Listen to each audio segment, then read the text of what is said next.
njibia Chimonye dị nsọ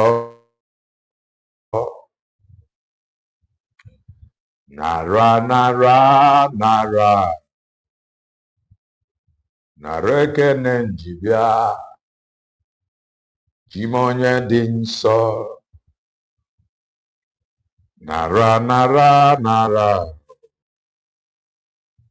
nara ekene njibia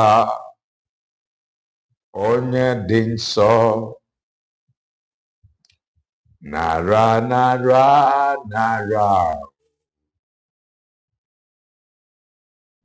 ekene njibia onye dị nsọ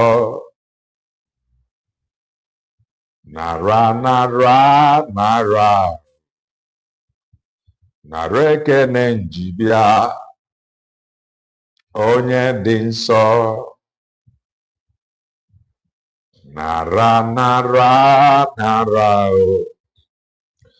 nara ekene njibia onye dị nsọ Chimoya ọmame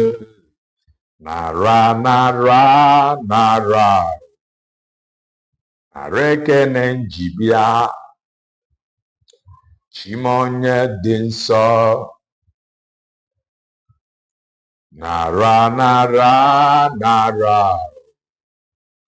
nara ekene njibia Chimonye dị nsọ ike mmeri dị n'ọbara Jizọs ike mmeri dị n'ọbara Jizọs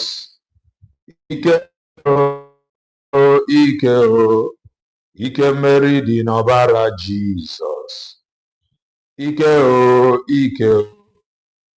mmeri dị n'ọbara Jizọs ike mmeri ọ dị n'aha Jizọs ike mmeri dị n'ọbara Jizọs ike mmeri dị n'ọbara Jizọs ike mmeri dị n'aha Jizọs ike mmeri dị n'ọbara Jizọs ike mmeri dị n'aha Jizọs ike mmeri dị n'ọbara Jizọs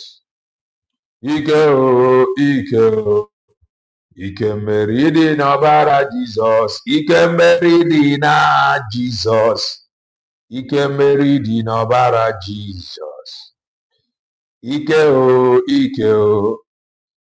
mmeri dị n'ọbara Jizọs ike mmeri dị n'aha Jizọs ike mmeri dị n'aha Jizọs ike mmeri adị n'ọbara Jizọs ike mmeri dị n'ọbara Jizọs ike mmeri dị n'ọbara Jizọs birikwe ụtụtụ ọma ehihie ọma mgbede ọma depending your time zone anyị ga-adị ka echi maka na echi adịghị agwụ ka anyị na-agwa gị ọ bụrụ na isonyere what are you waiting for? Click the like button, subscribe, comment, share. If anyị na-ekwu na nke ikpeazụ if you are just coming across our channel for the very first time, you are welcome. This is Kelenna TV. We are live and we are direct, bringing you the gospel of redemption by your doorstep. If I make a common sense, there is an abron in Marifa. In Marifa Karani gas school, or Makifi in a chief. I just want to make common sense as always. Amaka mere all of us of truth, Amaka mere all supporters of truth. I jaba jeru, I naba and Naruba Sinja, Okwapiro.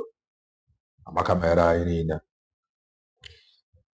Don't forget consequences when men deliberately undermine the truth. I am depopulating their population. It's a task that is ongoing.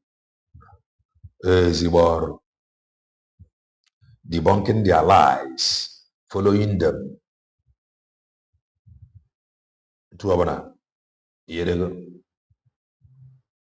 debunking their lies and setting the record straight. I am not a freedom fighter. I am a preacher of the gospel of redemption. Speaking truth is my business or my hobby. Setting the record straight is my business or my hobby.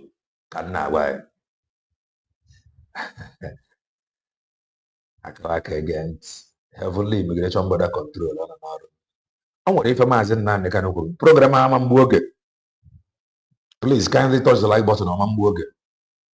I want if a man na your enemies is happy with what you are doing. I want to go see where that you are not doing it well. But I'm more for your enemies. They happy with what you are doing. And I will show you one evidence. Kemgbe niile ọgụ ajiada na Finland ndị jara ọrụ notice me. Kemgbe fa si arụ ọrụ a IPOB organization of the sacked DOS of former Mazi Nnamdi Kanu DOS. They are now happily sharing your brujas.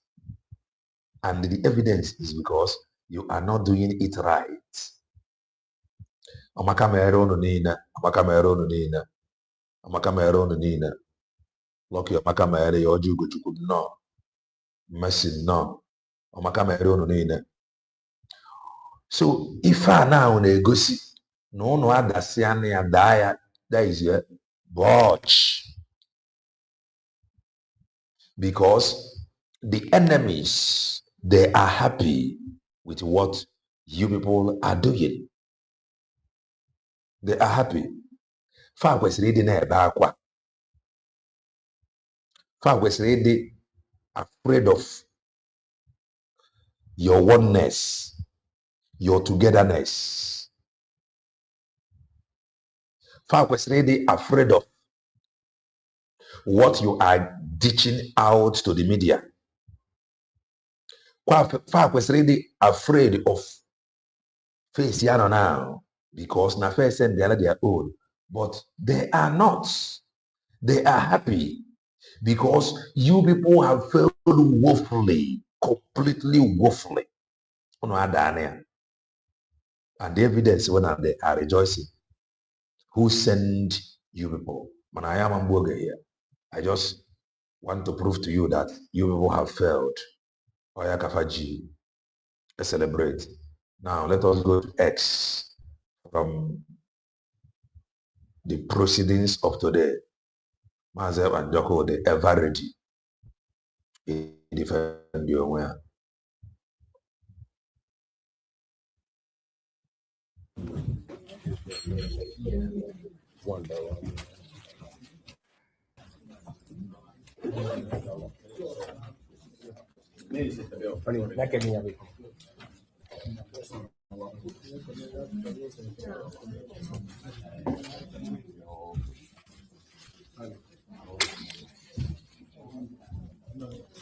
This is the Galurian Fidelis, Amakamele. at the end. There will. And a Kalasis were now monitoring the Hoga.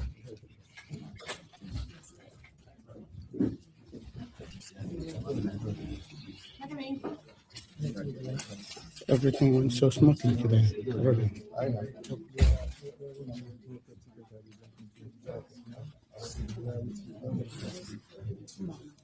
Banjoko.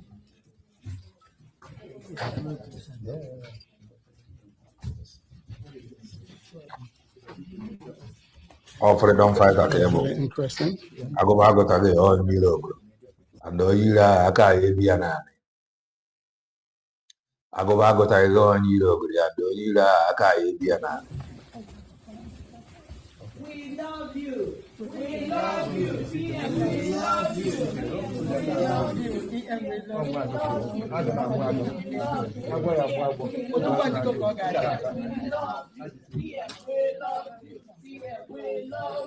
Ada, I want to hear you. Nneka izuka fa na-agba izuka a na-agba mgbe niile a sị na izuka mma na nneji mana nke a bụzi izukazi mma na mgbasasị izufa abụzi izu mgbasasị nke a bụrụ izuka mma na nneji nke a bụ izu mgbasasị mgbe niile atọ n'ịgba atọ n'isu izu nke a bụ izu mgbasasị ndị 20 million ebe nwoke mmadụ difend chagoro onwe ya ji arapụ ya ka o jezuo ike a na-agba izu parrots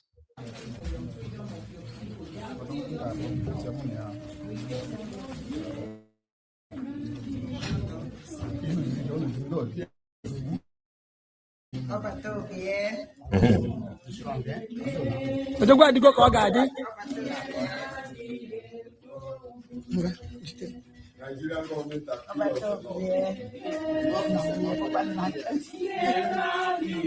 ife isi ya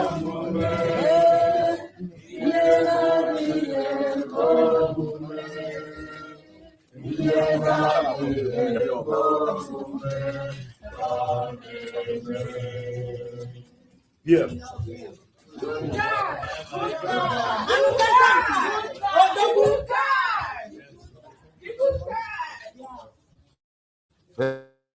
Nnamdi ọnụ fere ole ebe gị wakpo n'ọkụ.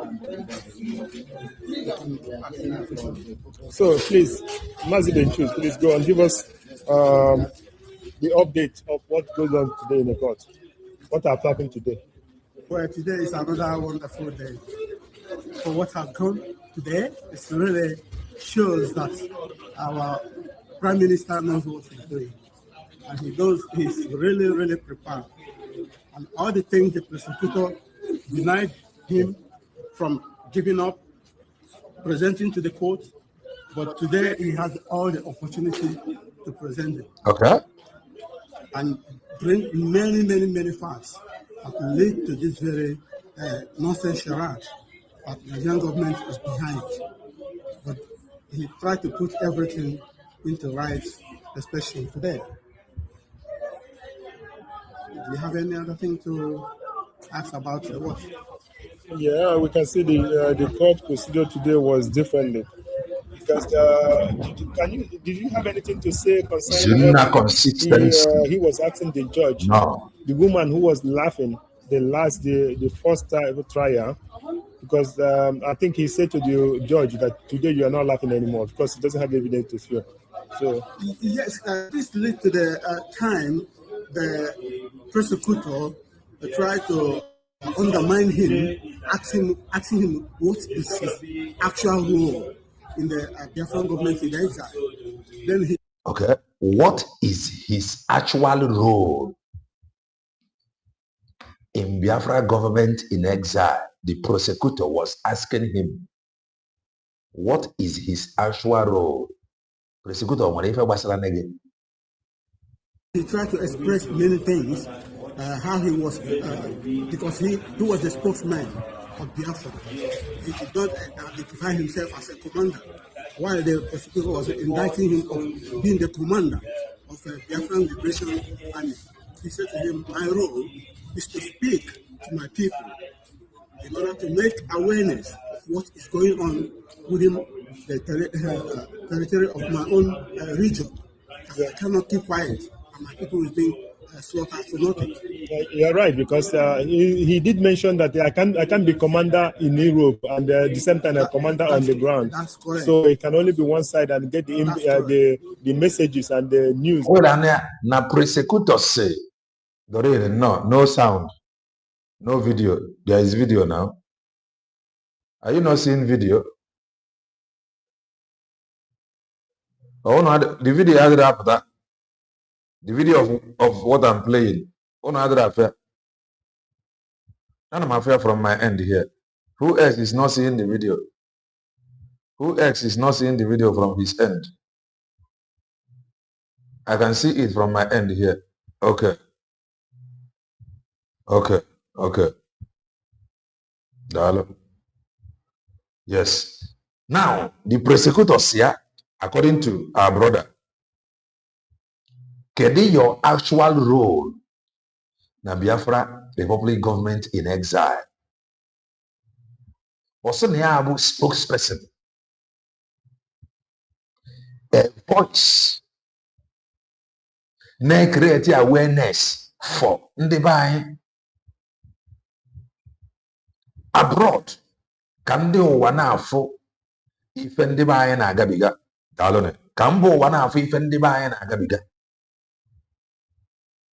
According to him, Osina Presego say na-asị na ibe commander of Biafra Liberation Army. Owere na-ajụ ya ma bụ commander na Europe bụrụ commander na homeland. Ị na-anụ ya? Ọ kwadoro akwado. Ọ bụrụ ọtọ.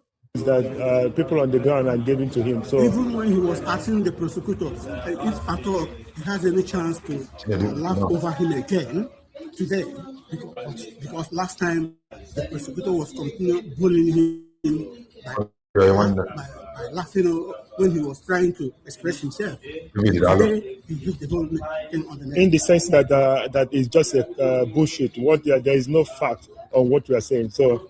And today we can see that our Prime Minister also tried to mention since the war have started in Biafra land. Yes. Over 80 years. He Since made it 17 to everyone to see that the way Biafra is being slaughtered is not something that anybody can tolerate it. Mm-hmm. He lost his uncle. Some of the members of the people, the charity commission, charity foundation he's running. It's foundation, yeah. Foundation. Some of them is being slaughtered. That's why he can't just wait and allow them to do whatever they feel. And our PM also did mention about we telling our stories, because you cannot be here in Europe or anywhere in Western world and telling us what is happening. Yes, he go further to tell the court that this court have every right to tell Nigeria that they have gone beyond what is called by holding the people's rights of being a member of a committee of human rights organization, but they are not doing what they binding by the law. They cannot be into that such a charade and keep quiet. These people will be dying. Yeah, as may I ask you just one simple question? As a here, the Biafran, someone who is fighting for Biafra, did you ever witness the war? How is the Biafran war affected you in general? Unfortunately, I can say I'm a victim of that war. I was a kid when that war is going on. I don't actually know what happened, but I'm partially a victim of that war when the war was going on. So that means you can only tell the story of what happened. Yes, I read it from the history, and my parents took me from all the way from Port Harcourt to the down east, where we originated come from. Yeah, thank you so much for this short, brief interview, and with time goes on, we have more to present. Thank you so much. Thank you so much. Thank you. Thank you. Thank you. So.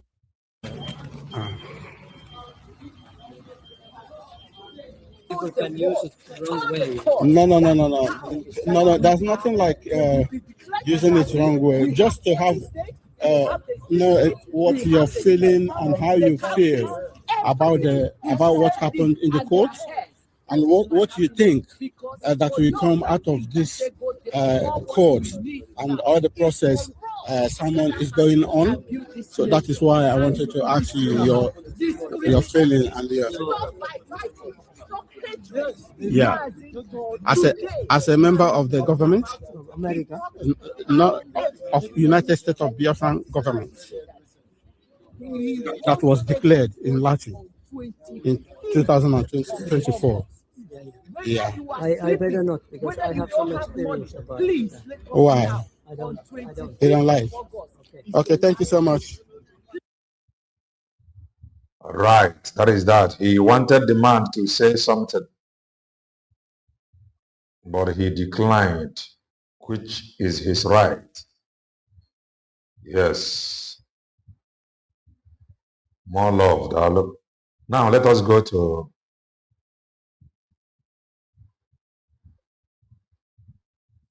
yes, the man don't want drama. He don't want drama because there is a whole lot.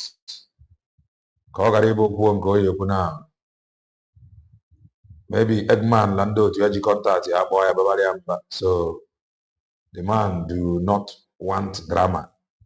Now let us listen to Lasuba. Okay, let work a one, can you kele mmiri kele ọzọ kele ọzọ kele unu asị na ọ bụ gịnị na-afịọ gịnị na-afịọ ihe nke a okwu na ụka wetin be this gịnị bụ gịnị that is akpa trouble kedu ihe a na-akpọ ya ife mekitiri nke okenye eko n'onu okenye ka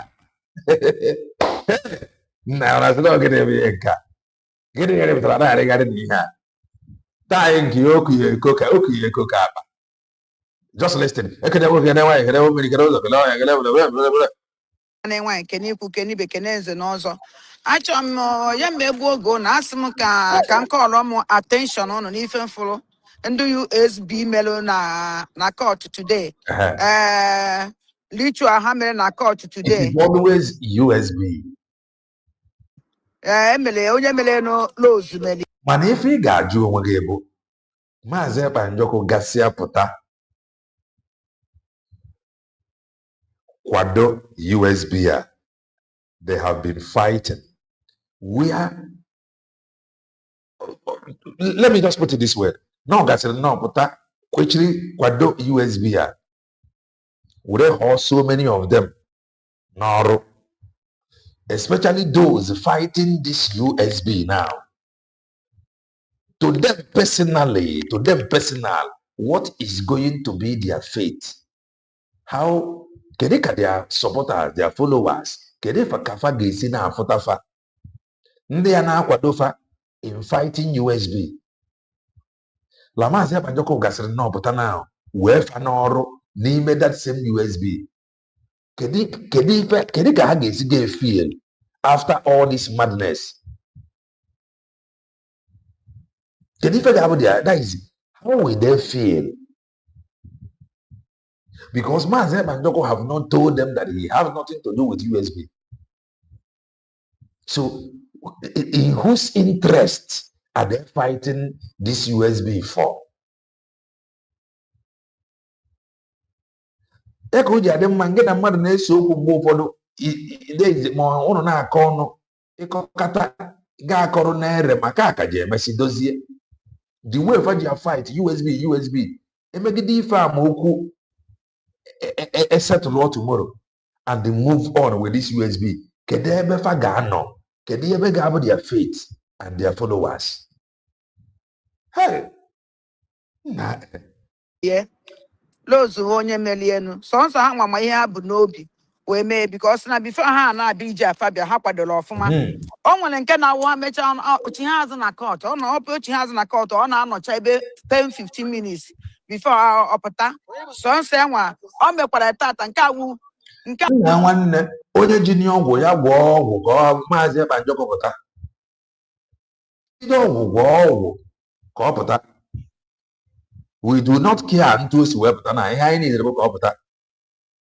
Ụmụ dibịa anya nzu agasị nọ na be anyị fa bụ ọgwụ ka ọ pụta. Maazị Nnamdị Kanụ ọnọdụ ya na be anyị gịnị mere na ndị dibịa na ha mere ọgwụ ka ọ pụta? Nna gị una sị na gịnị bụ the problem? Why all this madness? ugboro ịtọ na-eme. So ana m achọ ka ngosi unu na asị na Lowe's kụwara aka oyibo and ebe o jeje kụwa aka oyibo ahụ ụzọ moto si ebu ọbata obi apụ ọkwụ na afịa ebe na-akụ ibe Lowe's gwara aka oyibo olelele ka unu wee fụ na aka oyibo a na ote na-ahapụrụ ya ọnwụ ife aja ọsọ nọkete jegolo n'afịa ihe nwa iwe ha kwadoro nnọọ ọfụma Ọkwịghọtago na-enya ife awa akụ Igbo lelele. Kedu ife ọ na-esignify mgbe ọ bụ na ebe ada mmụọ ada ndị mbụ na ndị egede kedu ife ndị dibịa gị gwara gị nọọ ya bụ ka ife a signify kedu ife ha gwara gị so mmadụ ama ngozi akụ Igbo maybe akụ Igbo ahụ ọkụwa ya ka ọ taa akụ Igbo ahụ emebie so onye gozie akụ Igbo kụwa ya ma o mebie ya taa ya maka na ada dị ọra mma na round ka ọ bụ na ọ kwesịrị ịtụnye ya na dustbin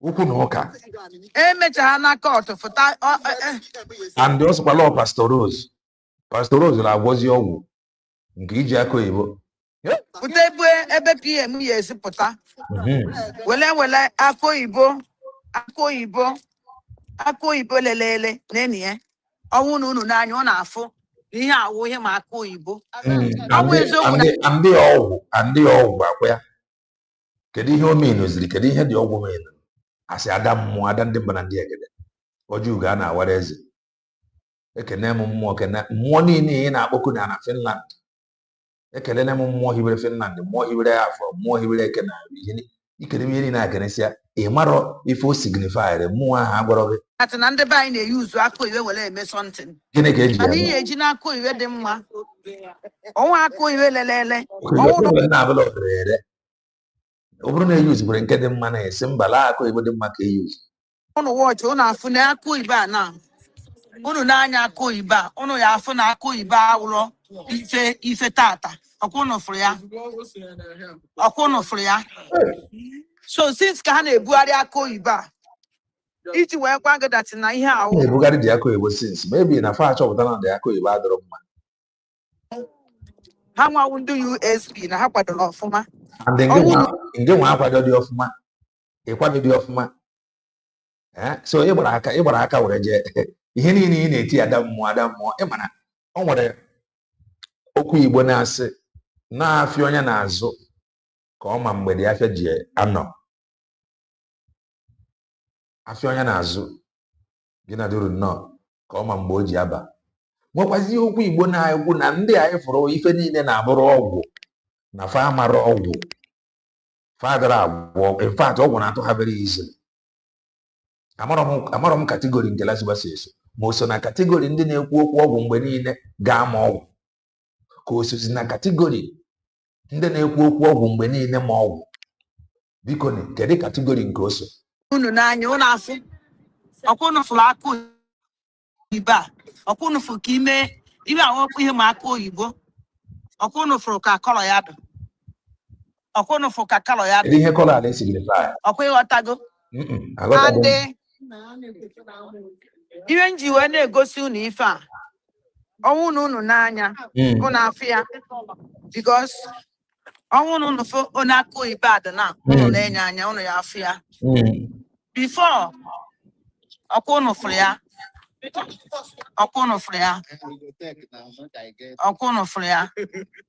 achọ nke unu fụ ya ọfụma ọkwụnụ fụ ka ime akụ Oyibo a tụtụrụ ya n'aka n'ebe ada mmụọ ịtụnwa na egwu tụtụrụ dị akụ Oyibo n'aka asị ada mmụọ tụtụrụ ya n'aka gosi ya na kamera ị na-eme so na akụ Oyibo ahụ ụtụ ya atụ ụta ka ọ soro nwere ndị a chọrọ ka ọ bata obie pụta so ha emegide ọgwụ niile ha kọrọ ọbata obie ebe mmadụ nwere ike ibulu akụ Oyibo lelele wee bịawa kọtụ n'enyi ya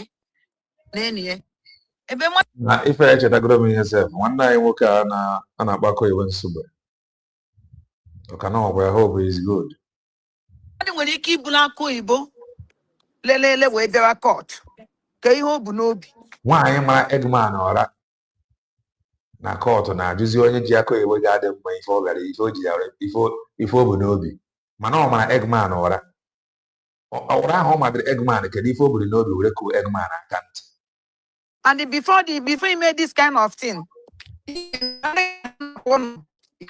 were mara nekwa ife ime oke ị chọrọ ka ọ gwa gị na ya chọrọ ịkụwa akụ Oyibo a maka freedom of Mazi Ekpa ọ bịakwa gị ị ga-ekwe ya kụwa ya ị ga-agwa ya kụwa ya kedu ka o ga-esi agwa gị iji ekweje ege ihe ọ na-ekwu ọ na-abịa nso ịga ya agba ọsọ kind of thing awụrụ isi nwere ike ịpụta ihe awụ obodo Oyibo ka anyị nọ Yeah, what would you kind? I know she littered the floor. I was sitting one basket. Yes. Mana Mazi ma ọ bụla basket ya dọrọ. Ndị nwere aka oyibo, ndị tụwapụrụ aka oyibo ma reason. Mana amaghịzi m ihe aka oyibo anyị ji wee buru ya n'isi. So I Jimola when I gallows. Nangozo la Bugolo Fulani, commander in chief of terrorists. Yeah, metre how GC have blue. How now? And all the virtue nwoke. Ọ bụ ya nwa una sị nwaanyị na gịnị na-emede nwaanyị ya. Ọkwa semi chu nwoke ka o yi ife a kapụsụ. Semi kapụsụ. Semi kapụsụ ụmụ nwoke ka o yi ife a. O yie nnọọ nke ụmụ nwaanyị. Ihe a semi kapụsụ ne. With Gene ya. Goes on a bezel, Lenesi. No, two goes on a bezel. What if na the ako iba? What if na kọwara ya? Maybe you know if ha kpebiri na asị ka akụwa ya ka Mazi Ekpa ndọgọpụta. Then ịpụtago na fighting the pro-sex. Hey, nwaanyị nke a dị ya ike gwụkwara. Ona si lele wee pụta ona aka ya esi were na onye nna Chimeka famara akwụnụ na afụ den ụmụ ike anyị ji aba On the Arab mere press release. Ndị Arab ndị mere press release. Jinaduru Amaka Mele wishing our PM all the best and the God bless our DPM for not replying all these evil entities, but she is focused on the mandate. Chineke ga-akpọ ndị a. Chineke ga-akpọ ndị nzama ọkụ. Daalụ nne Amaka Mele. Ọkwụrụ na afọ ife abụ ndị a mere press release. Ndị a mere that a criminal act. den anyị ụmụ ike anyị ji aba ọkwụnụ fụrụfa ọkwụnụ fụrụ ka ụmụ ife si ashine ọkwụnụ for the joy ọkwụnụ for the joy ọkwụnụ fụ ka a si amụke ụmụ Igbo nwere nze nwa ọzọ. Ndị a mere press release. Chioma Okoma, it is now high time this woman kọwara anyị onwe ya. At least she should have pity on us and reveal her real identity to us, because I am no longer comfortable with this her look all the time, because I do know no more no mere nge ya ba no kata o mere nge ya bi buru isi ị na-akọzi nna isi kwa ihe a na-abụ onye be bukata osi nna ihe a ga na-akọzi m ọkọ. Why am I seeing her the same way? She should try and reveal her real identity to us. At least change the style. We have had enough. The thing is like becoming like faceless people.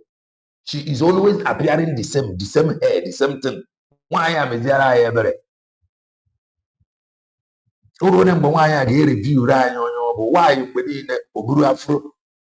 why? How many afro come with it? Gonna be Abai biana be na heje ebe cho hi so we se photo bia ki video ai aba bia video ai asengu se I want to because I'm on live. I'm on live. I know side oh na side okay asengu bia no asengu bia with the video man and maybe you must here. Tá, mas foi maneiro, né, meu irmão? Mas Lady God. Lady. What's I living home as? Lady Diana. Oh, man, on living home as. All this old Gen Z, one got the equine cars. I don't know, as going to here. You can't jab. On them that I be. Eh? The boy and I say, I am home as imagine. Ụmụaka dị ekwe nke a ịma na ihe ụmụazị ka imega dekwa ka ọ dị. Ọ ga-ese na foto.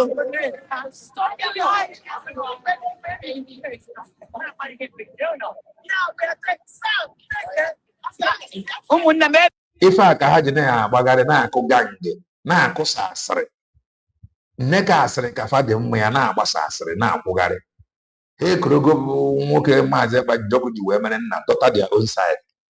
That is here. Simply because Maazị Eggman interviewed that man ka ọ mara ma o eji aja ekuchata something.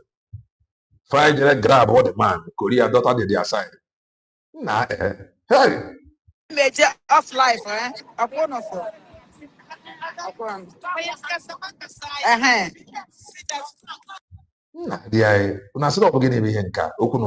Now let us go to Lasuba. Video properly. That video will link to that press release.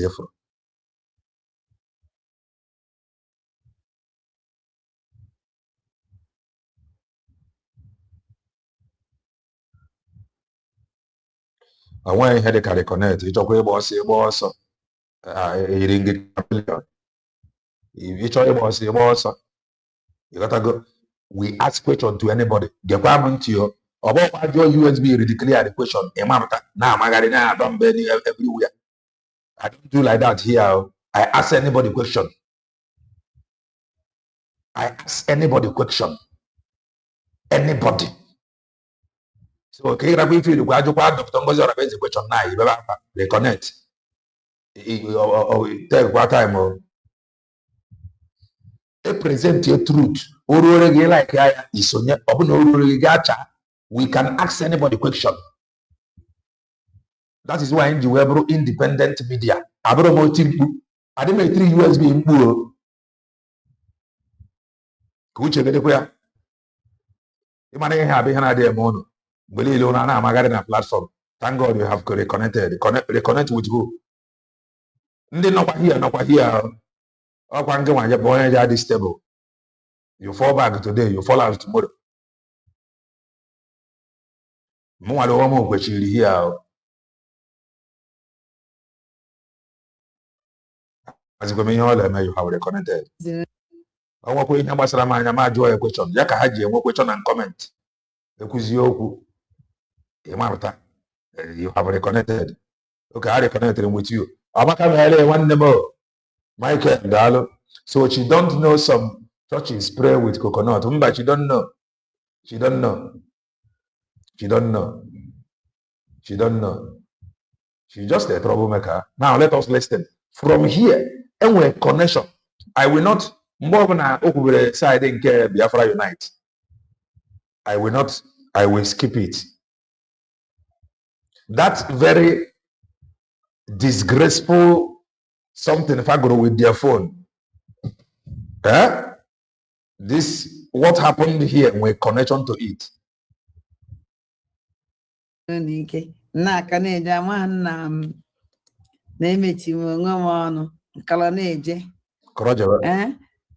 Keke ono dị ama na ụbọchị unu gara ọfụma unu afụgo ka o si aga aka Chukwudị ụmụnne m aka Chukwudị ya aka Chukwudị ya sịgo na aka Chukwudị ya ma na aka Chukwudị ya so unu mara today but the woman Albert Obi ya ka anyị ji ajụ kedu side Lasuba na-anọ ma o so na ndị na-ekwu maka ọgwụ mma ọgwụ ka o so na ndị na-ekwu maka ọgwụ na-atụ gaa ma ọgwụ ịmara enwe two categories ọ nwere ya bụ mgbe niile ihe ọbụla ime na-abụrụ ọgwụ and onye a na-eme na ọdịna ọma ọgwụ mana ọdịnarị ọgwụ atụ ya nwee ndị na-eme ọgwụ fam ọgwụ so amara m category nke o so somebody can help me. bidoziri idefend onwe bidoziri idefend onwe mmiri ikwu onye ya na chi si je na onye ya na ụbọchị si wee gaa anya na-emezi so ọnwụ ihe nwute because ọnwụ na ị na-ege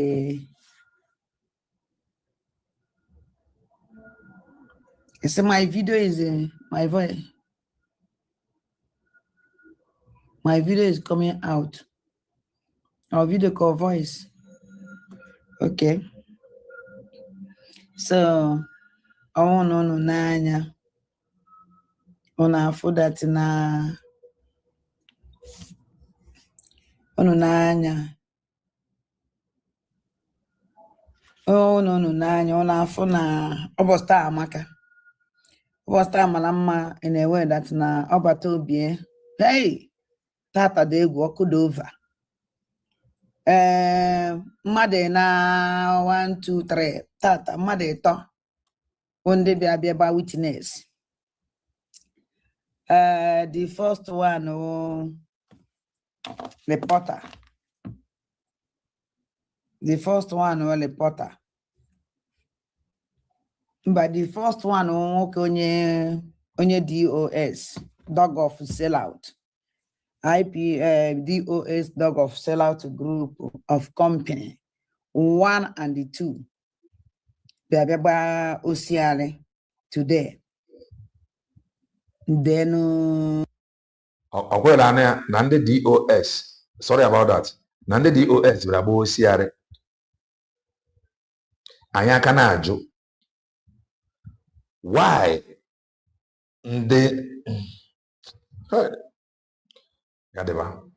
let's continue. And that's na kedi handle nwoke ma lawyer Mazi Nnamdi Kanu kedi ha na-akpọdo that man. I would like to see as na okwuru okwu banyere Mazi Ekpa appeal.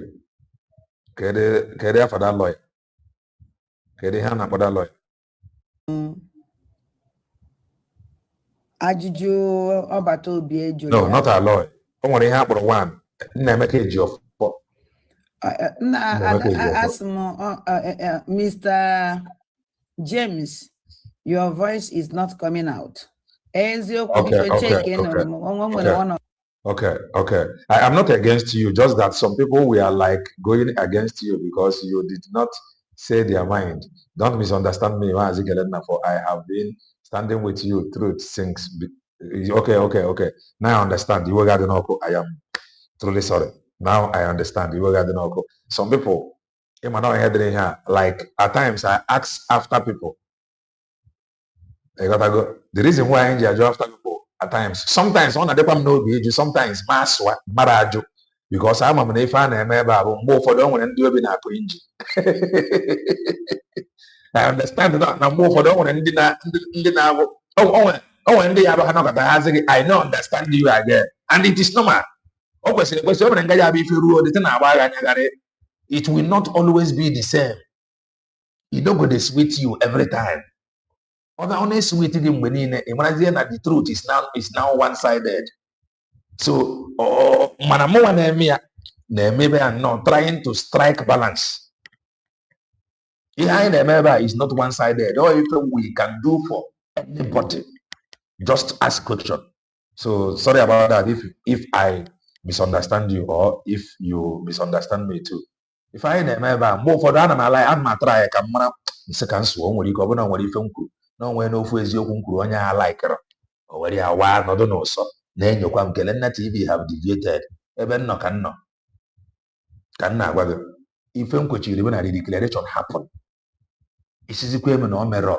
You come and tell me, and you will try to reason there is leadership. I am a Tanachi. How I run the governor. So I must not like everything. Manafani the unquado. I'm a fan quado. Fanny the word prayer, made prayer to make sure Nafa Rofa Runi Sinjadebe. Macanodi easy. The oro far be unexpectedly. No one any meet here or to sabotage. So easy. Man, with time. And then improve. That is why some people would ever say, okay, then TV, why are you sounding like this? But you now you are saying we are no longer a sovereign nation. On what about sovereignty? If I can go with the declaration, man, a problem in the Bible at times many of us need to over speed. Baba speed.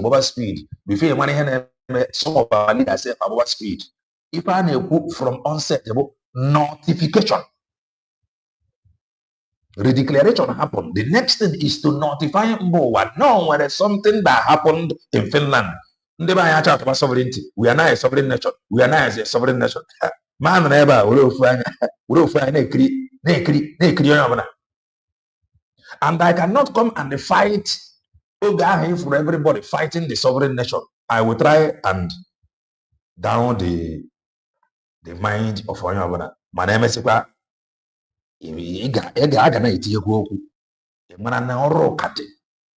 Which la master prophet that day.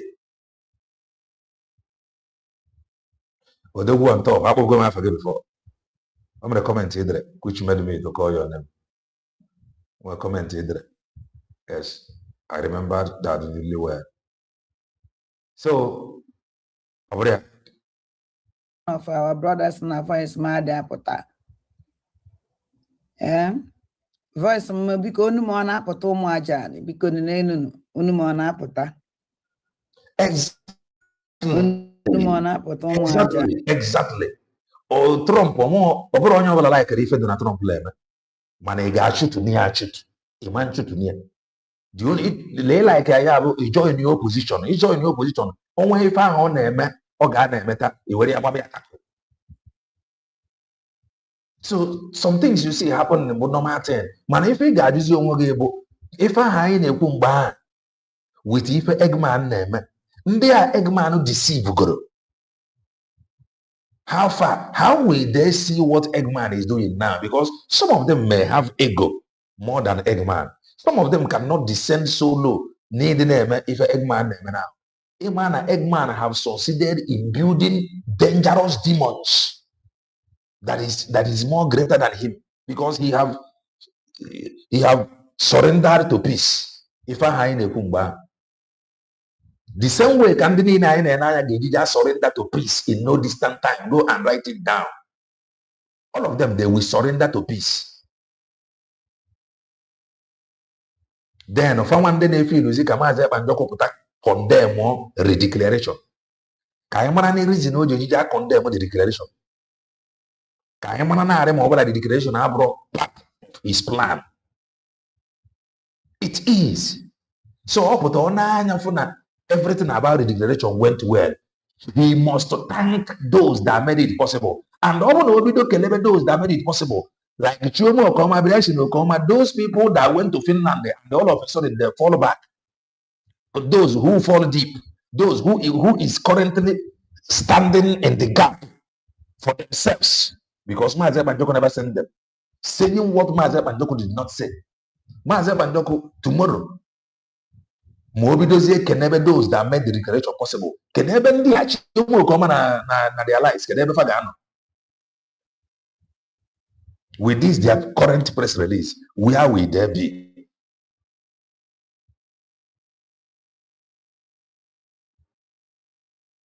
You know, yes, I remember everything, and you see how I came in that day. You see how I came in. I understand that it is good, normal, for us to exercise faith. Yes, there is nothing wrong. Namadime faith exercise. Speak faith. Speak boldly. Mana reality remains reality. Like now. Like there is even now. But we can speak faith. I cannot join you fighting USB declared because of your own personal hatred to where Dr. Ngozi Orabeze. Then you want Kelena TV to come and support you. No. Hatred is fueling what you are doing. I cannot support you.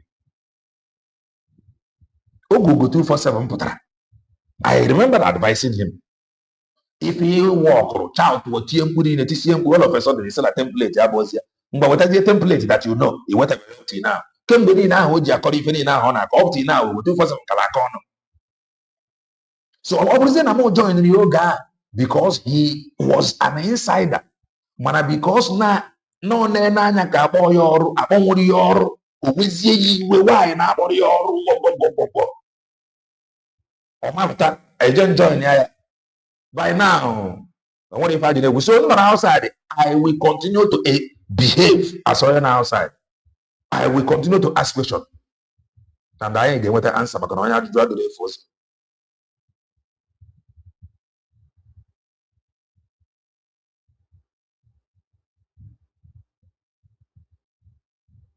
I am telling you, all if I can do anything, this new DOS, many of you now or the old one, many of you are that they failed. Many people now that they have failed. And all that failure before whether they are sacked. And you wouldn't ask. Nakano admitted no the repetition against Mazi and Joko. The past DOS, the repetition may protest. This new DOS, why na farman the countering if the SDOS as no for federal. Canon edero. If anyane dipun ga na ihe aba opportunity. Especially now, his court case in Abia. Emmanuel nwere ike ọ bụrụ na ndị a dere ka ihe a na-akpọ ya the repetition countering the old petition Kano and the SDOS dere. Emmanuel ọ bụrụ na fa the counter petition, there is every possibility that this DOS that went to testify in Finland, there is every possibility na Famanga or Nafaruo, they may not be allowed because when counter opinion or counter letter or counter petition from what they submitted.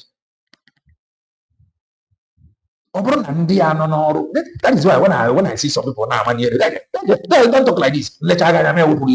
You are a member. You are an insider. I am not a member. So the only thing I will do here is to tell you the truth. If you don't like it, there is every possibility now the counter petition. And we can Monday have a court. Have a good court, and we can allow. But what happened? They did not write it. Tomorrow they the lawyer send the greeting. Man said now they cannot send the greeting. Or lend the corona. Man said now they cannot know about the new DOS. Then you want me to know that. Or lend the corona.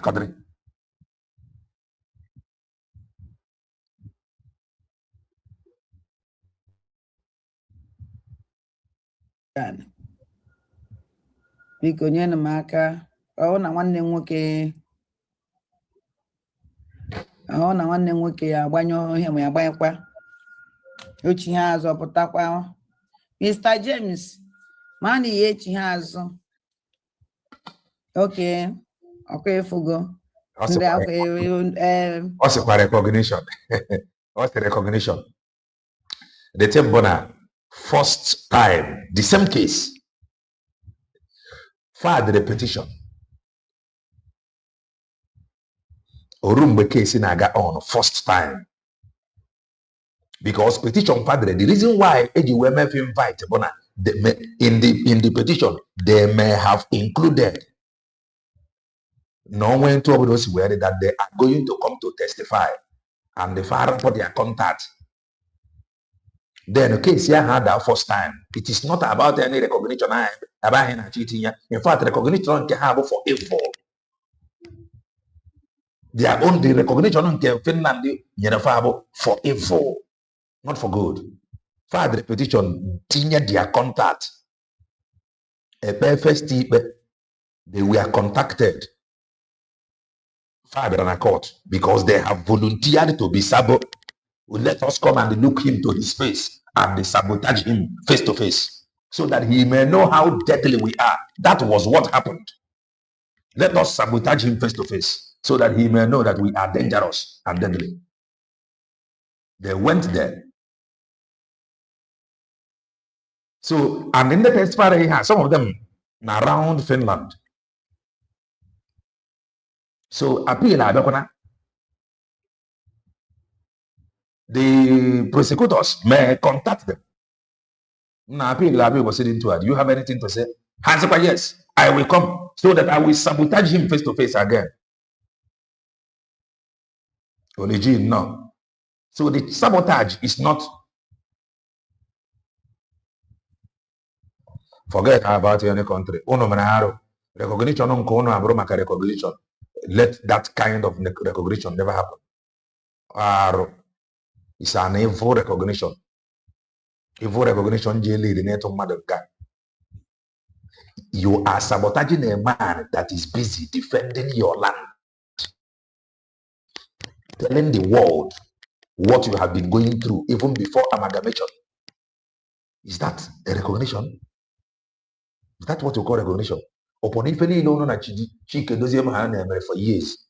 When want to go case in international court, that is, when want to go case abroad with Isiocha. If you bring a case in Germany, go, they eat money. They want to hijack our fund. Or if I even bring their place, kindly touch the like button. I am a preacher of the gospel of redemption. Mr. James na na comment section, the my voice na pota. So money ya pochi ha kwazi na. So onye nke unofoka I see where the bomb. Obro na Brian again na arụ with this current development banyere the XDOS. Na fa ka gara na Finland to testify against Mazi Isiocha. Obro na Brian again na arụ. If you still have anything to do with them, that is here. Imrana yabo man like Oluku. My brain again na arụ. Brain again na arụ. He got 440. Don't forget. Now before that Mazi Isiocha want to overthrow Mazi Nnamdi Kanu. Mazi Isiocha was Nigeria agent. No agent of Rogers Okorocha, agent of David Omah, agent of Southeast governors. Today, who is Kedonye Gabo Inefanya and the Lema Zeba and Jokwanya, Kedonye Yirigi as an agent. Kedonye the agent. In fact, Obodo Bongo, as bad as Obodo Bongo did not appear in court. But those he came to save, they appeared. They want to tell him to his face, I am a demon. That is what they have just exhibited. I will do him deliverance very soon by blocking him because they call it honor very far from deliverance. He is very, very far. Honor very, very far. He receives one son. Honor very, very far. Honor very far from receiving the Holy Ghost. Can be the good debunk. Ono for kaisi we debunk yawo asirenda bia kwa. That nonsense if for family. Kona about debunking. And the one here in Nanya bo that is your very engineer. That shameful display. The so-called professor display. One year in Nanya bo brain behind that shameful act. And Dutch go for goodness. I one should reveal her identity to us because personally, I am no longer comfortable seeing her with the same attire year in, year out. No.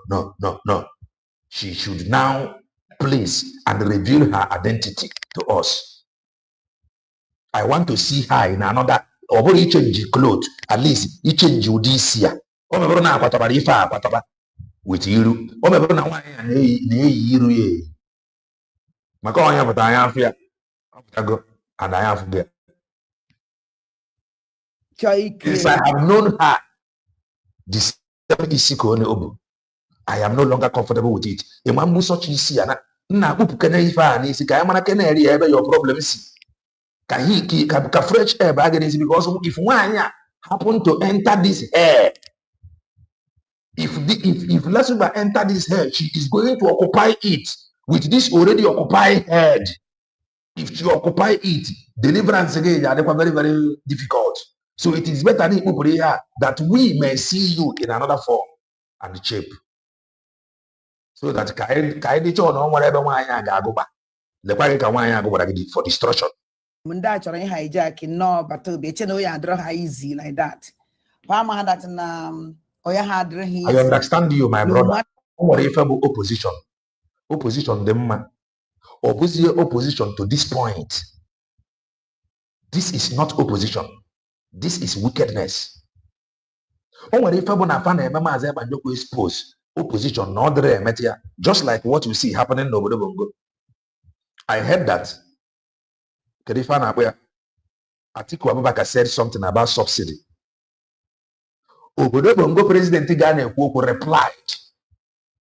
He said something. That is opposition. Not opposition fighting the same cause. It's not opposition.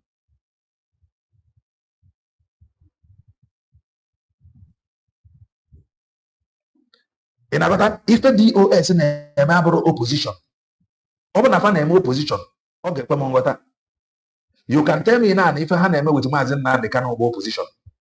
They can do opposition with Mazi now they can. Because now some certain things they may try to implement it on their own.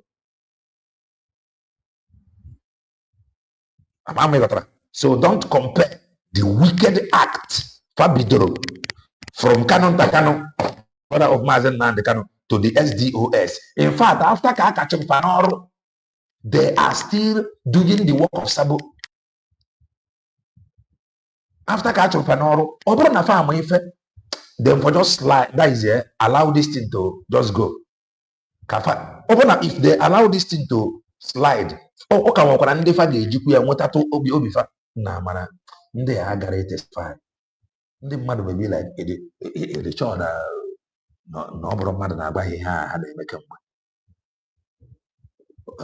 but why you were now after Kasakre?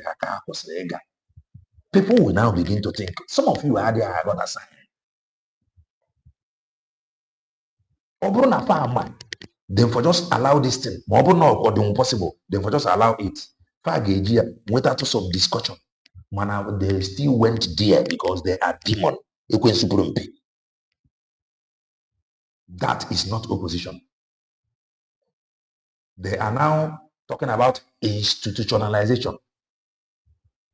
They want to introduce I will understand that.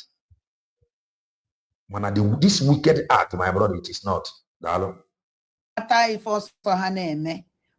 Easy. I don't know based in Finland. I'm how true all day. I'm how true to No. Just leave him. I will not curse him, but I just want him to understand. Oh, yeah, but the problem. Mazi Ekpa said that he is going to be their end. Their end, blocking our people from listening to his message. Social media. No when commander wear a phone, anybody see where the social media, So saying that he will be their end, no, he will be their end. But is going to speak for itself. That is what it is. Twist, yeah. In fact, found the opposition never they preferred wickedness over improved on the that they meant well.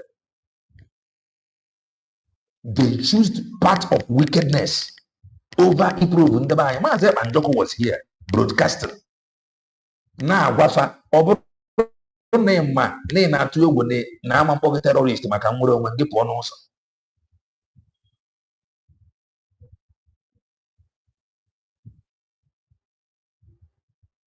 His work speaks for him, and that work can he speak now as we speak in Finland.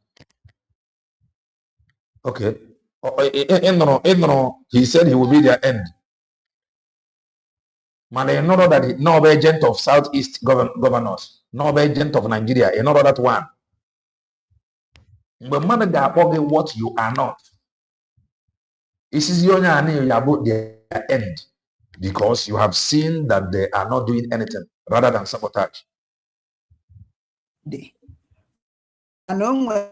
onye enwere ihe amabe m ihe mma ekwu amabe m how truth ya wụ ihe dị na ọwa eziokwu ka ọwa asị nọ Finland na ọwụ na o nwere ka nsi ama na ọwụ na ọ nọ Nigeria ọwụ na ọ nọ Finland and ịmana si Oh yeah, but the problem when you know that he is not an agent, why are you lying to people that he is an agent?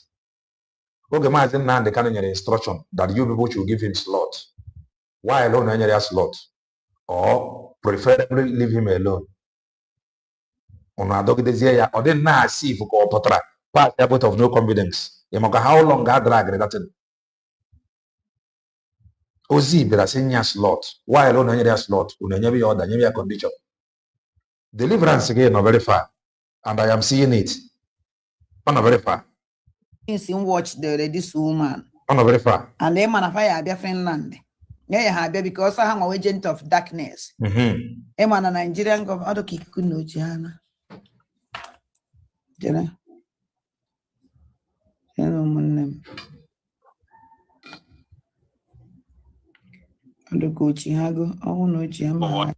Ila justify evil act DOS, this SDOS. Why not justify Canon Takano? So you are equally justifying petition Canon Takano, best of same feather. You want to condemn Canon Takano, but you don't want to condemn the DOS.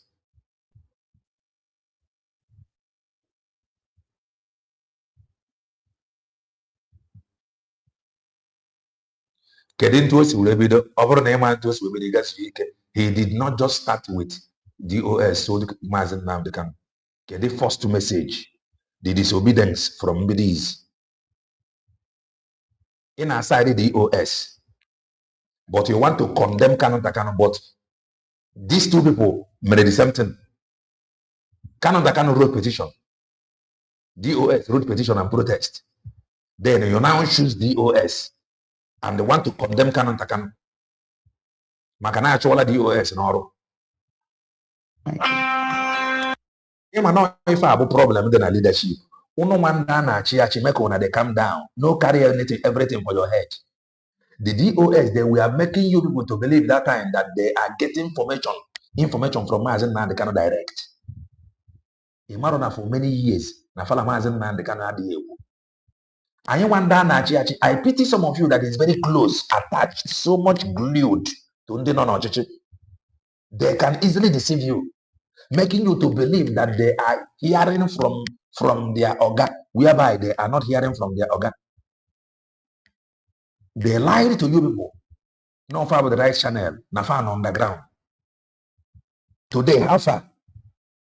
It is now very clear that for many years, from that man, Faji, his name, it deceived you people on social media. They don't speak. That comes out of it. So please, I am sorry. Do not hesitate to let me know whenever my voice stops coming out. I can be able to refresh my system. No matter how many times it happens. I want a statement to why I'm in the actual this. Hey,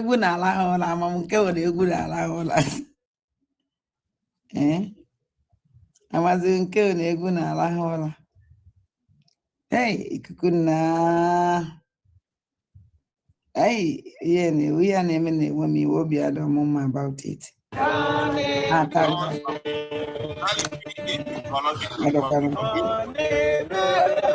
had a full video.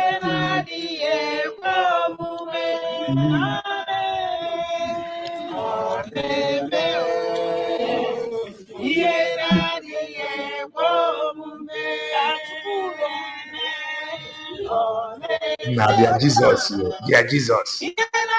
They are Jesus become a womanizer.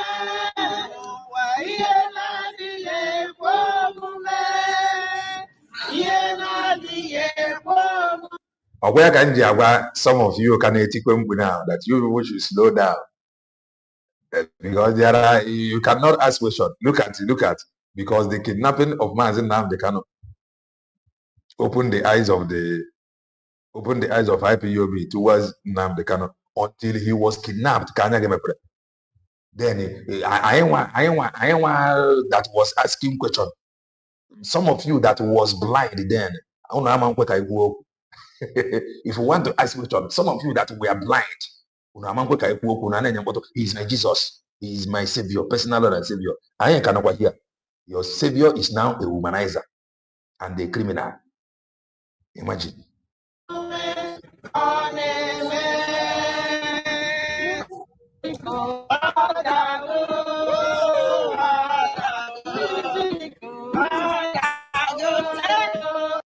ịnụrụ ife a the same egwu a na-agụnị bụ the same egwu krụla video that I played some hours ago. Mgbe ndị USB declared ya na-emere onwe fa interview when they were happy and excited banyere the court proceedings into ife niile si wee ga egwu ahụ ị na-anụ mgbe a ndị nke a nọ one corner ha jara one side wee na-enye olu the same time ka ife a na-eme.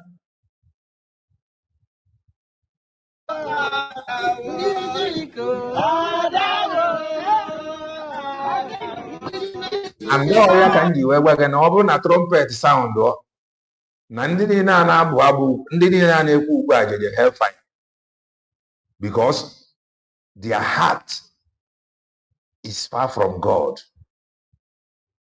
Korea movie, dalo. Their heart is far from God.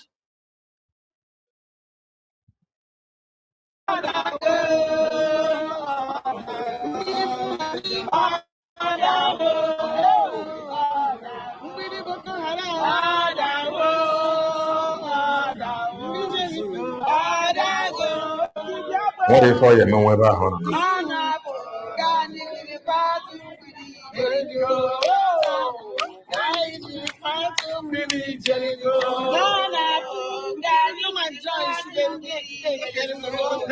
So his cabinet jailed him. But those that wrote memo protested against him, went to court to testify against him. Their hands are clean. Now, manayadeva. As an overall bossy, what up for Manokana, if you know was over program. So they testify, they gonna court to testify, they protest, the repetition, protest, yeah, testify na first court, God second time testify, and they got their hands are clean. I think I will do that. I'm not gonna please. I think I will do that.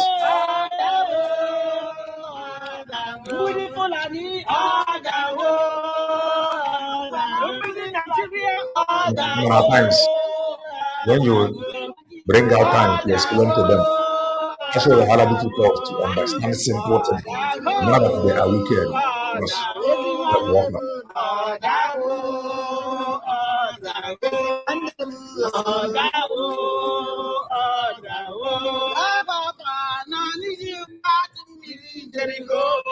now la anya n'isi ebene ihe a dị ka ndị USB a bụ ndị n'ebe a ihe niile efuru nwaanyị a na-eme ọ na-abụ abụ amana obi ụfụ. God cannot answer this kind of prayer. God cannot answer this kind of prayer. God cannot answer this kind of prayer and worship. I have just done that, Jimmy. He's weak.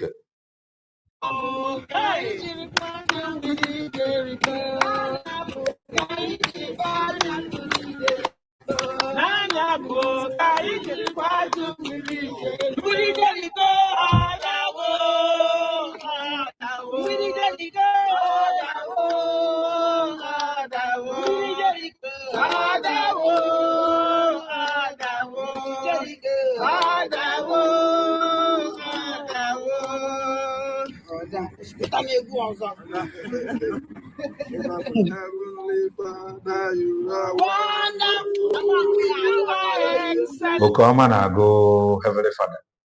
On go the 20 million. They share the 20 million na go praise and worship. If they can share 20 million, 10 million of manke, then go share 10 million. If they can share 20 million, they can equally share 10, even 5 million. Na last time I with 20, but this time I with 5. I took Nandi Amazikum their way. This time I with 1 million. Malakaji, I'm with about 20. Can you do 1 million? Na keep on 500,000. Na dia Malaudo, the how with about 20. What I did 5 hours then I. They with 20 million, they with 50. And those that collected 20 million, they can actually collect 50. A 20 million man share. 20 million man share. And to them, far feel that last week have just forgive and forget. Hey, they are on a very dangerous path. In fact, Eko Bakafana Bagadi area. So far feel no na last week that is your sins are forgiven. From today, everything becomes new. So next to be far, last week have forgotten about that 20 million. That is all lost to go memory. Eh? Hey, and they can very far. So in their mind, she have forgotten it. They are now saints and angels.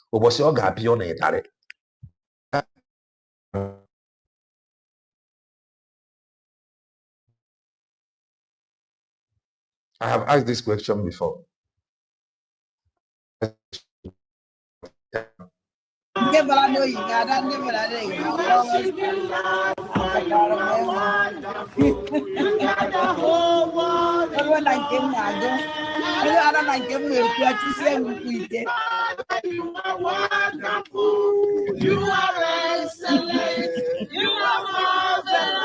Maybe you'll be far that they can actually play Nwayi Isiocha.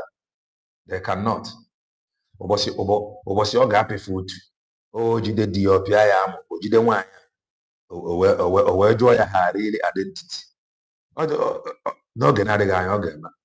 Worship Lord, for you are wonderful. You have the whole world in your hand. Hallelujah. Oh,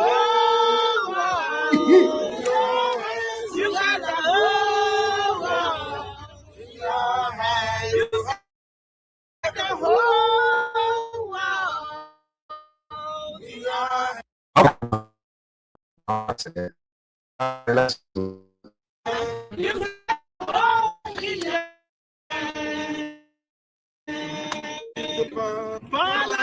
Please kindly touch the like button. Please kindly touch the like button. David Dalorian Makamele. Chukunna yaka ya very dangerous. I ga no kweba. I ga never. Nelefa. We go there here, they watch them.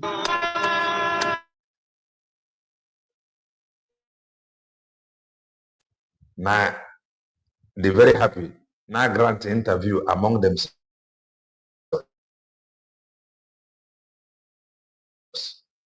Thinking that they are praying to God.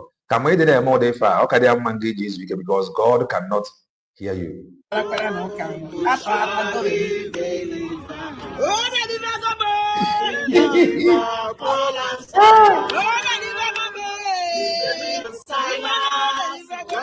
Slow deliver here.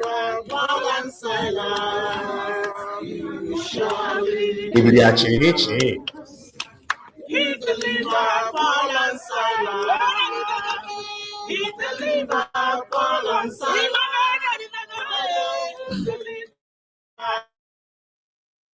Paul and Silas. He will surely deliver us.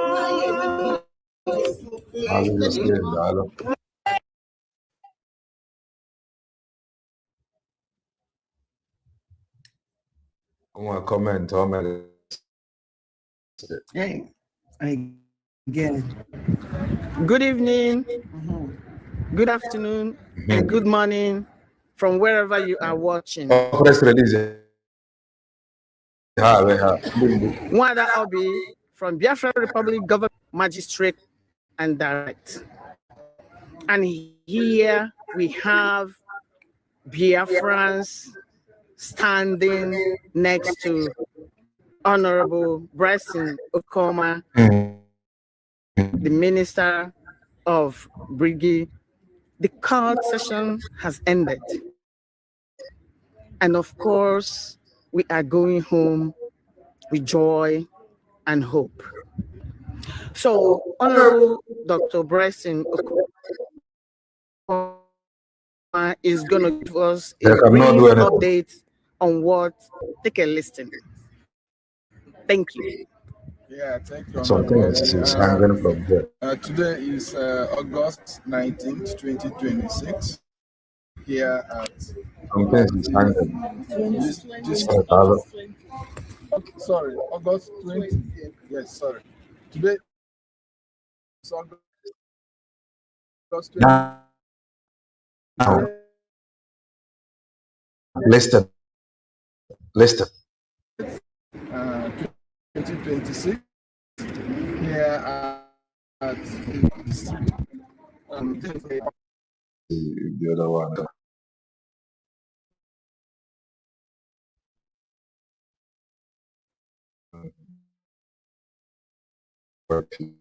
How good.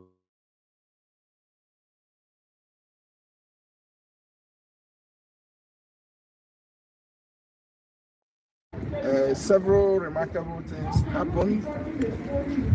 The first section was Yes. Well, I think it's better now. A false witness, for that matter, who came, bore false witness against the atrocities our people are subjected to in Biafra land. Leka all amu iko tai. On amu iko tai. And made several false statements. Onya ifere dị n'aka nke a nyere n'aka nke a ka na-achọ onye kụwara evidences, shied away from assigning responsibility to who actually is responsible for the crisis, where he chose to blame the people that are presenting solutions to the problem. Then after that, we had an expert witness who appeared to have been very constructive. All this kind of update be fine idri. Obore growing nonsense about what you participated, pretending as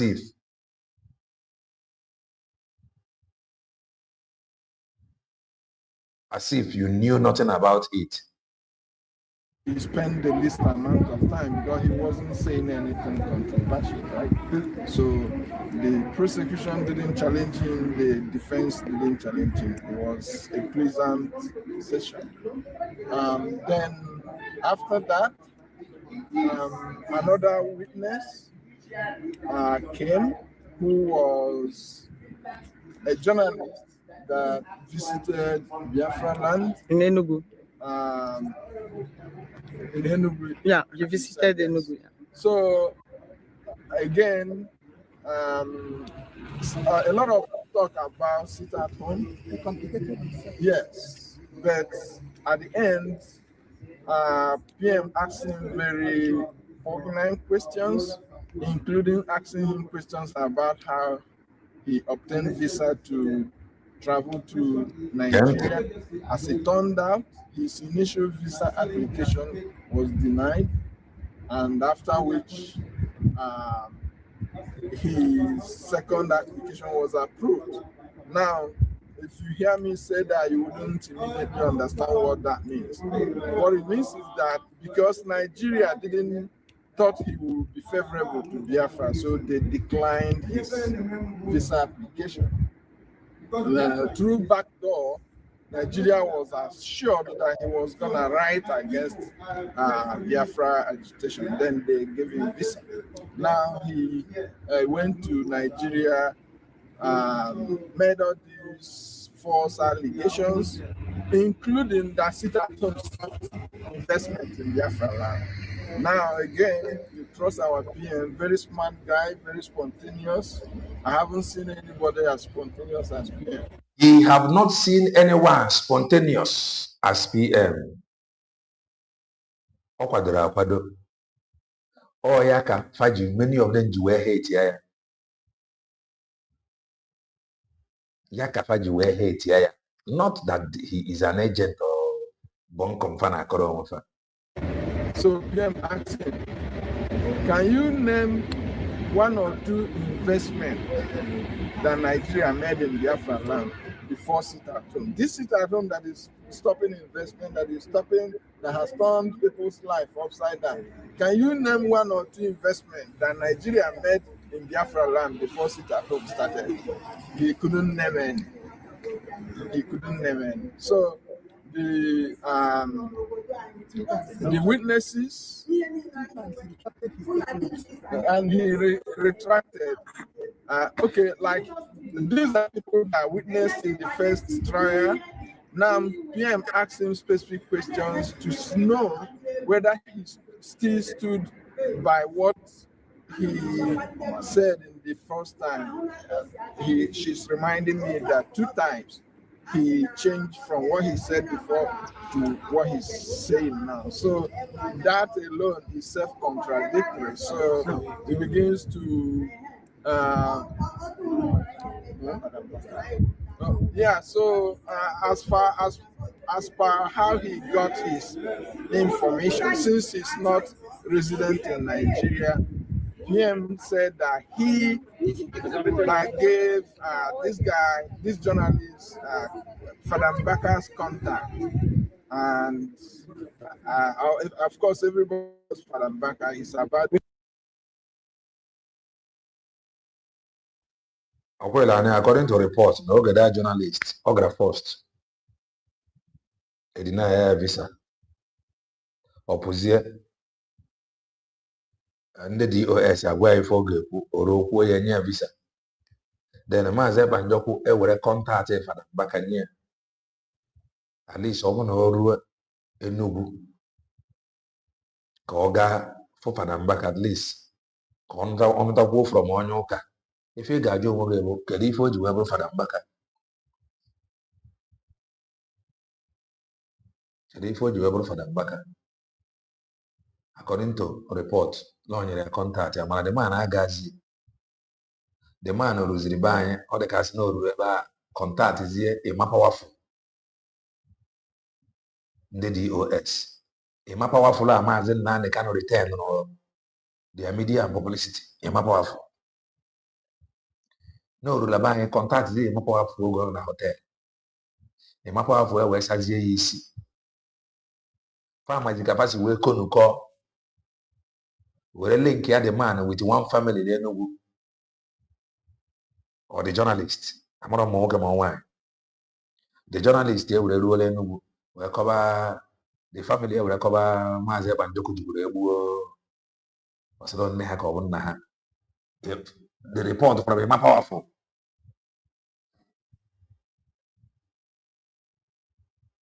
So that is why at times for the buy. How am I a more powerful? Okay, now. According, this is what happened. The man or the woman testified in the court. In fact, to some point, Biafra United, man, oh my God.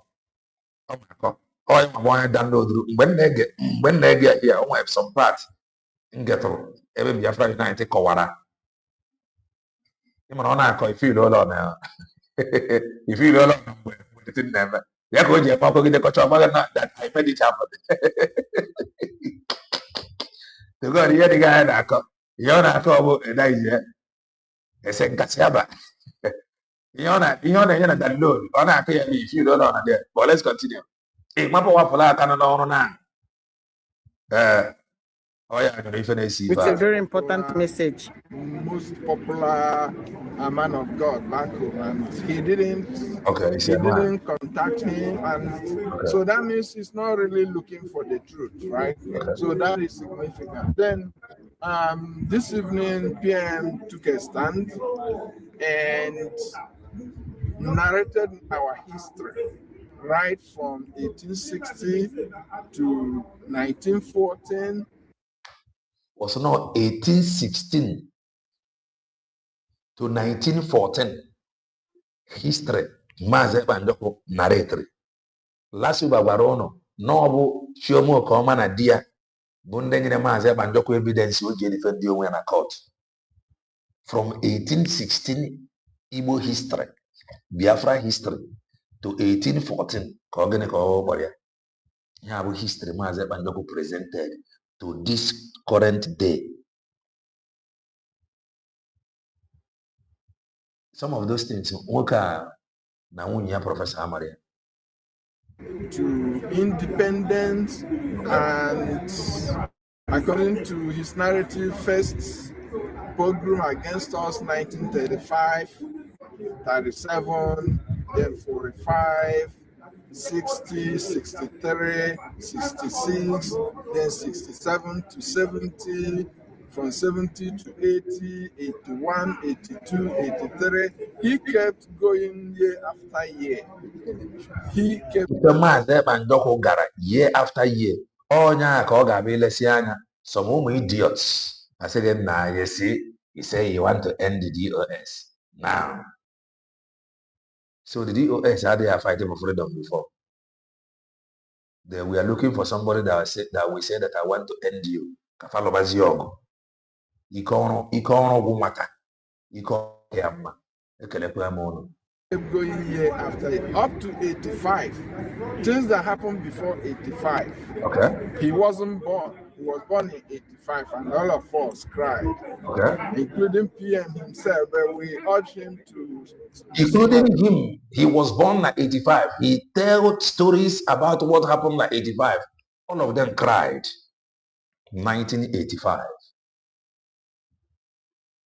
Which he quickly regained his composure and went from 85 to 90, 91, 92, 93, 2000, 2001, 2002, including in 2005 or 6, a cartoon of Muhammad done in Please don't touch the like button. Denmark Please. is a neighboring country to Finland. How does that translate to Biafrans being killed back home, right? The other instance is Donald Trump. US war. No, US didn't mention that, but it's important to point out that when US started its war against in Afghanistan in 2001, right? Most countries in the world, they burned the flag, American flag. They burned George Bush's flag. And it was only in Nigeria that people had to be killed. It was only in Nigeria that they killed Biafrans. So this pattern has been there. The PM took us all the way to 2006, 2007, 2008, 2009, 2010, 2011, 12, 13, 14, Chibok girls abduction, and then how Buhari was represented by negotiations around that, and then how Buhari became president, and gradually how these mass killings, which spread across the north, how gradually they shifted from the north to the Middle Belt and to Biafra land, and now to burning churches as part of the, PM always spoke about the 1989 Abuja Declaration, which was the agenda-setting conference they had at the instance of Organization of Islamic Conference. From that, they started attacking churches in Biafra land, and eventually talked about all the killings, including Onyendu's family killings, including Ojiriva killing, including massacre, including Aba, including NSAS, all of it, right? So he went through that, and frankly, he has a remarkable retentive memory, right? He was saying all this without looking at anything. So, I mean, PM is a gift. And of course, we have two great men, Onyendu for Christ's sake, and his son, PM. So we should all be happy. We should all be happy. And anyway, just to summarize, PM continued to say all these things with extreme conviction. I don't think anybody in that, any of the judges would be judging, would be doubting the authenticity of what he was saying. And then every now and then he projected his questions and remarks at the prosecutor. And you know what? He started by saying that the prosecutor would render an apology to him, and that the prosecutor at the end of this no what prosecutor no render apology to him. Not just the prosecutor, including the man that came to testify, the journalist.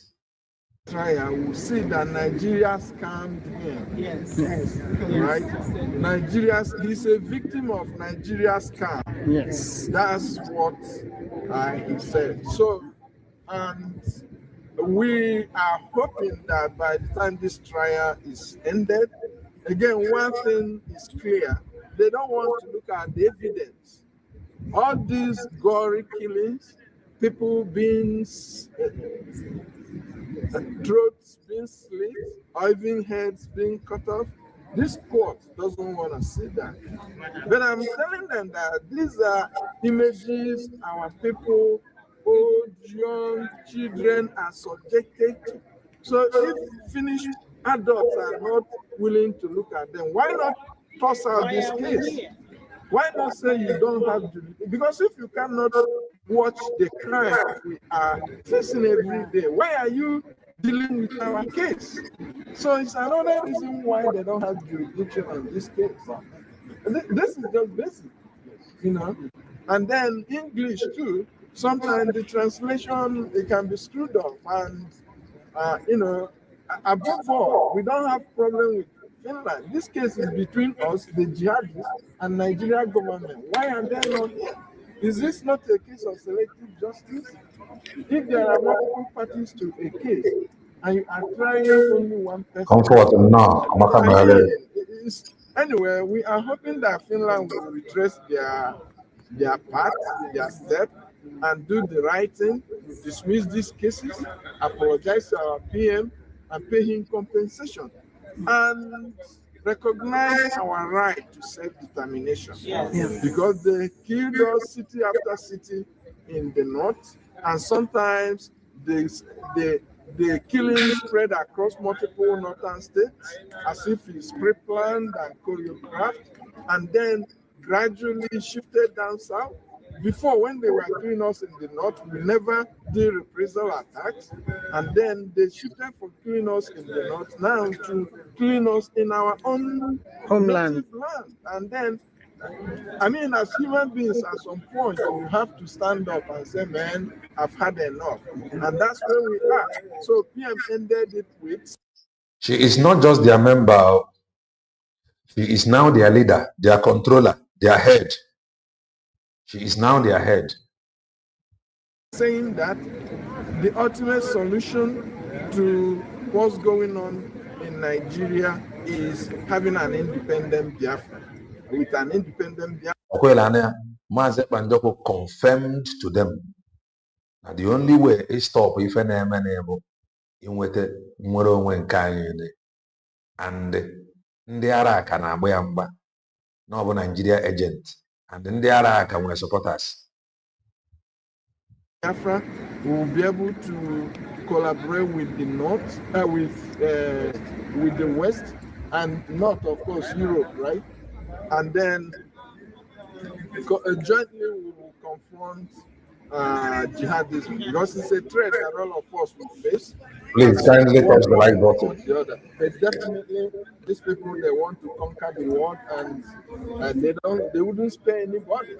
Eventually, people will confront it at different times. But the earlier we recognize this threat, the better for all of us. Thank you very much.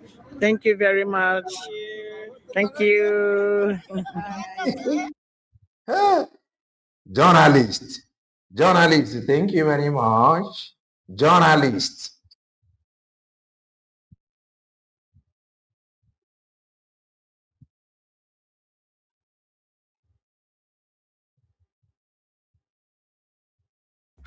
Back on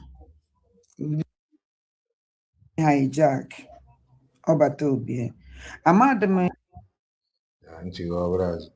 onye ndị DOS fourth administrative and the DOS third administrative will be about witness today.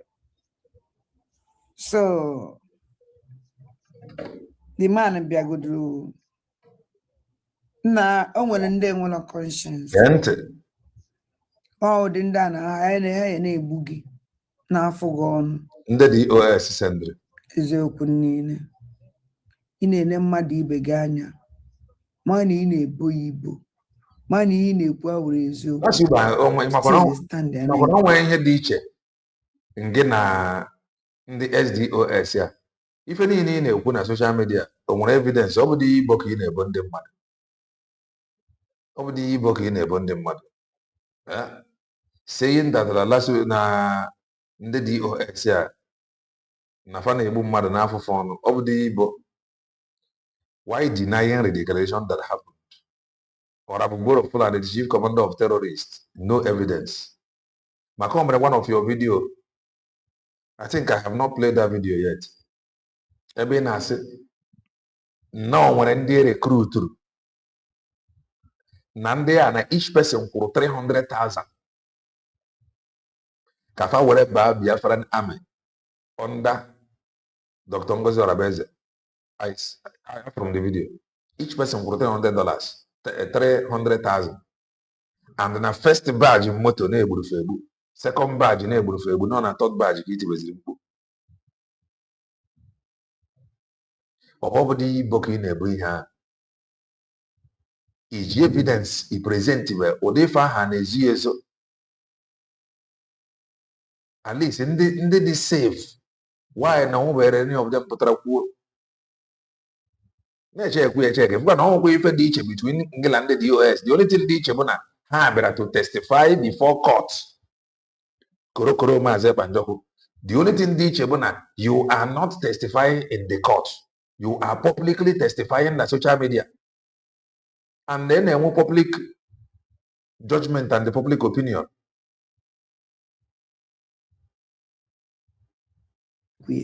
And the plowed.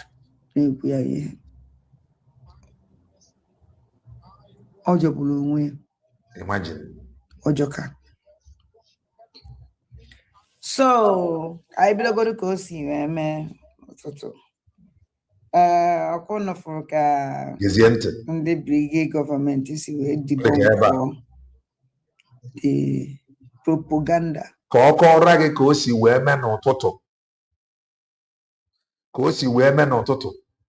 So and let's continue. Ngozi Orabugoro Fulani na ndị otu ya. Ngozi Orabugoro Fulani a ọ bụ dị Igbo ka ị na-ebo ndị a o nwere ife dị iche nke na ndị DOS ya. And if I well ka arabụ nke achara ugo. Let's go. No, we wake up. We binye ka ọ bịa hijack Obatobi. Amadam if that lady plan nature. No, but I call or hijack Obatobi. So to them, Dr. Ngozi Orabeze want to hijack Obatobi. Now, what are they doing? So far for that, Ngozi Orabeze no chore hijack Obatobi. Ngozi Orabeze no kwana court. For one day nozi na court. Nazi a place role showing that they want to be noticed in the hijackers. Or where for the reason why Lasubaji were deceived into issuing that senseless press release. She is the brain behind it. Nangozi Orabeze Chore hijack Obatobie. How they debunked the propaganda from USB government. If any man na emero wefa, fast no USB government send lefa. Onya no oro we are fast than onya chore hijack Obatobie. So out of that desperation, Yakafaji web that disgrace themselves. Ega no akụkọ. Amanda Ngozi Alabeze extra mile. Iji follow destroy Robert Obi. Extra mile talking about Obatobi for something he knew nothing about. Native. Amanda no when he kill a hola. She must make sure not completing the mission. Make sure not completely. So this morning I will appointment by 8:30. This morning, I found an appointment by 8:30. That appointment about Kafagada appointment if it has nothing to do with court proceedings or Ebalime court. Appointment about Kahagada were display of shame in the name of press release. Or yabo appointment if I were this morning. Listen, found an appointment this morning. She even spend money.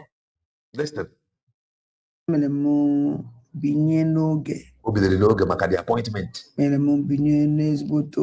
Okay. They will a taxi. I see. Because I want to train, may meet up. Oh, will a train or meet up. So on the in a hurry, you could use what I spend extra money. On your money, go to in a double. Kedifo na rush to accomplish that disgraceful press release. If I call a rush. Or they are rush to witness court. Mba.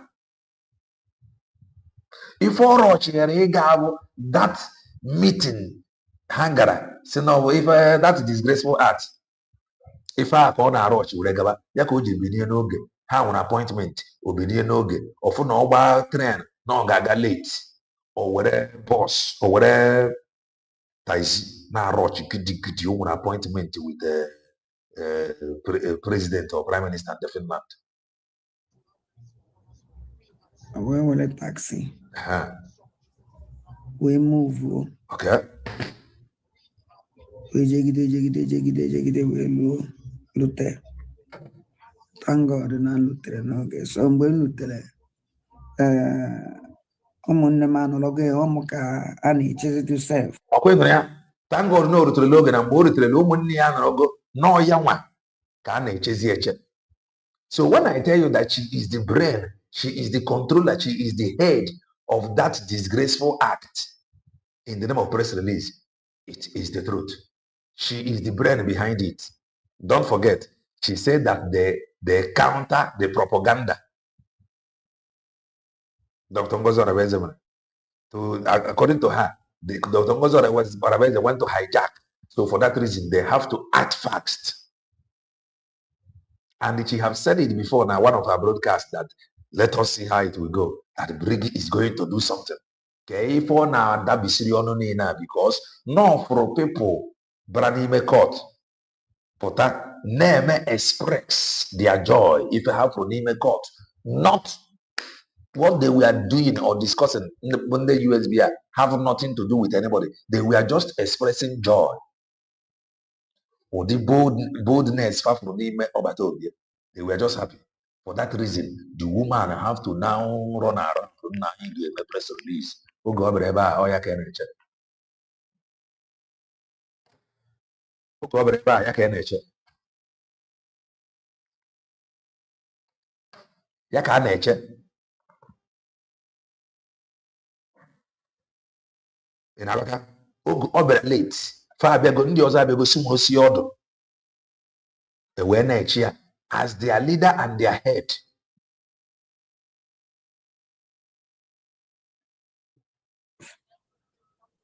Yeah, okay, nature.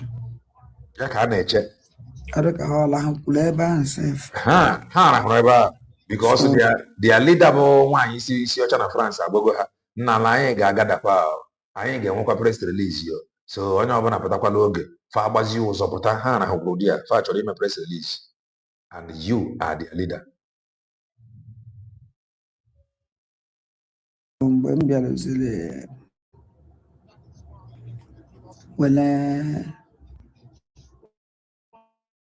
I will make the memo. I will work the memo. Okay, Nana.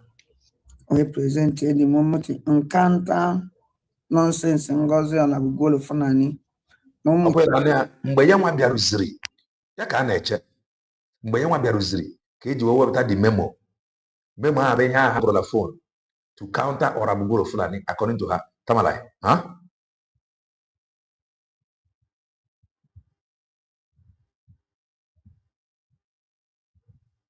Na-ege ntị. Uchiwawe ya delu. No muchiwawe ya delu.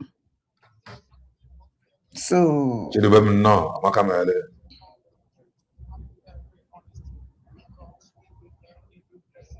Only flow today. Okay. I got. And I'm happy by seeing that person. I'm happy by seeing that person. Exactly. And then manakita case and go. Surely they will gather because the gathering is not for USB. They will surely scatter in Jesus' mighty name. Amen. Scatter is their portion. Okay. Nigerian government actually plan B. Okay. And the plan B na chachara. I forgot that they can spend any amount it will make sure that Simon Ekpa Njoko Batomie and what their problem. So I see somebody today. Okay. I'm from somebody today. I caught.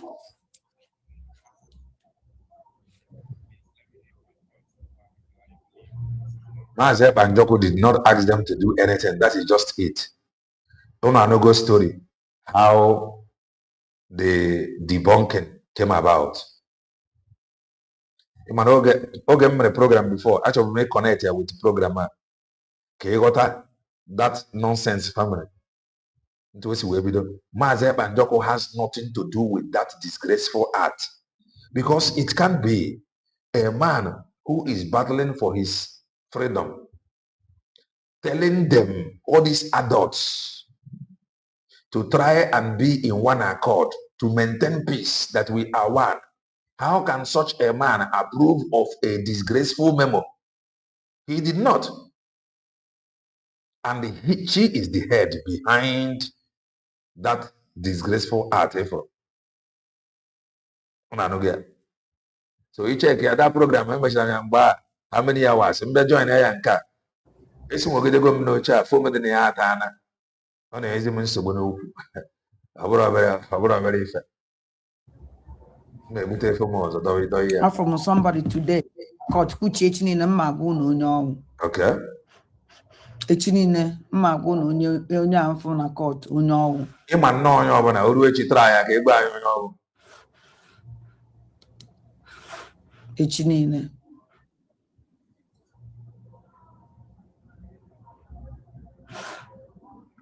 Okay.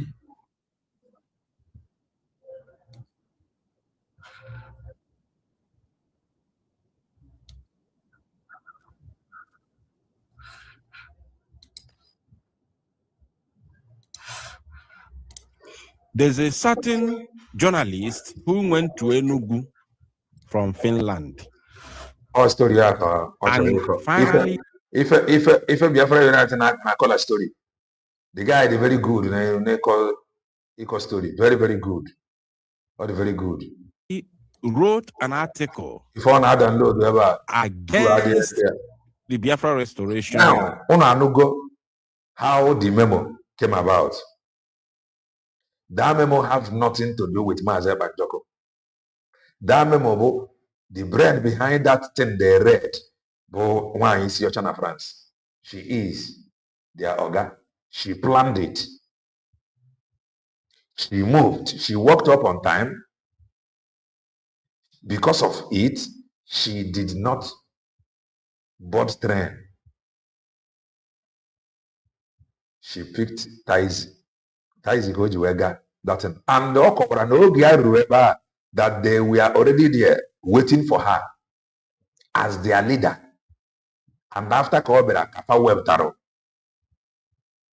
that useless thing they read out, it has been established. One, it has nothing to do with Mazi Banjoko. It is baseless.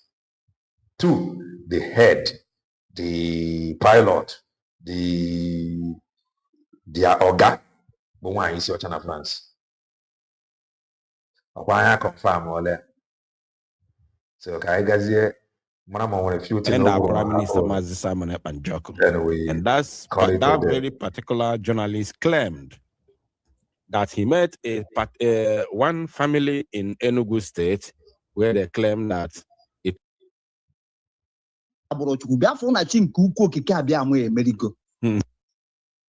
And then for that that is that. It has been established how the memo came about. Brain behind the memo. I am telling you, the guy is very good. Or the very good. If care is not taken away that he made it happen. So all I know go how the protest and the memo came about. So I'm going to open studio. Please come in. If you come in, make it pam pam pam. Pam pam. Hit your points.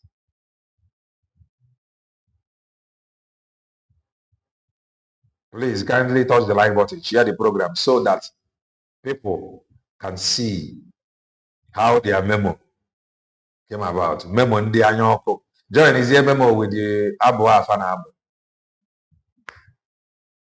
God cannot be mocked. It is not possible. The link is there. Come into the studio, make your comment if you have any. If you have any, come into the studio.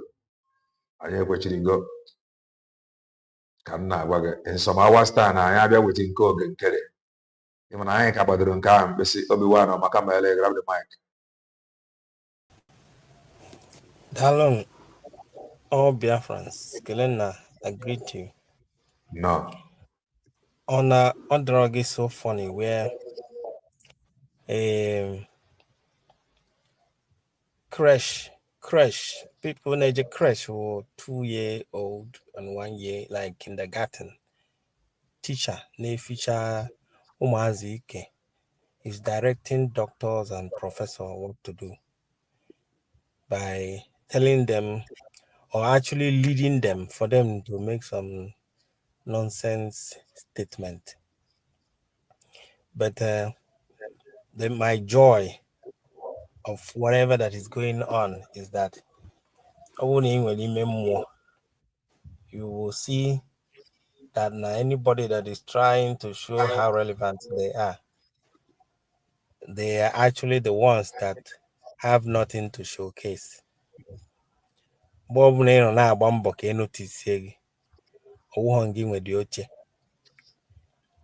USB government relax, man, but all of these people now and they want you to recognize no brig we held in charge of a court case. They want to show you that everything no hang up here. And I had as with anybody. We are not fighting you. In fact, I need the aka genyaka. We don't care whether you are, after all your it's our job to make things work. So you don't have to try to show us that you are doing job when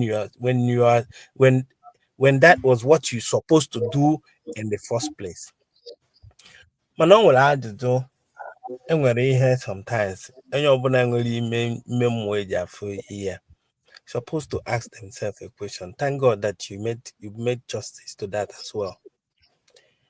Kedu ka IPOB say claim that Simon Ekpa is the wrong guy, and yet Allah caught the guy inside, and then Nigerian government is trying to make sure that the guy did not survive from inside the cell.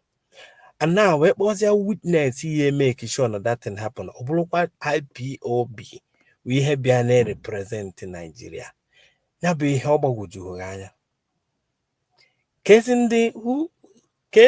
who is fighting who here?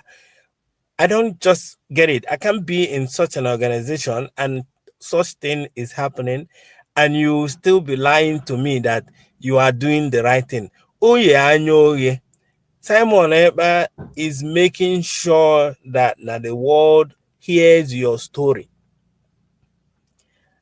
Here in Nigeria, they don't want the world to hear what happened to us. Simon Ekpa made it possible. KBDO international discussion about the genocide. And the DOS is making sure that Nigeria is fighting for, to make sure that we are not hard. They are supporting Nigeria to suppress us. Exactly. Kezi, imago, ini na ya anyoge, you know, as no taka ka the injo, or them obi aṅụrị na this thing is that I suffer go too much, and I think na oge eluego or no oge elugo when our story will be told. Can I give one thing before I drop? Today, I was fantasizing on the day the whole African president will be visiting Biafra land, just to come and visit the new nation that was created. I was seeing it today. Anogide, Inuna, Uganda president land, Kenya president, South Africa, onye ọbụla na land na ebube na congratulate our president Mazi Kano, our Simon Ekpa, and you can imagine what will be happening. Anogide America, the new nation that was born in Africa. Play na by US president and Russia na Kelena. The most important thing is to tell the world our story, not somebody telling the world about who we are. May God bless the United States of Biafra. Thank you. Thank you so very much, everyone.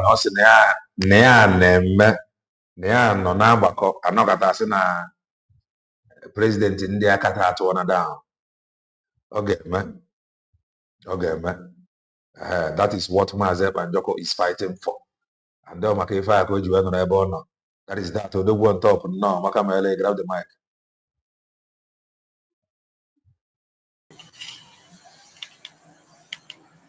Kenan, I greet you. Hello. Can you hear me? Loud and clear. Go ahead. Thank you so much. And I greet our brothers and sisters on the mic and those on the comment section.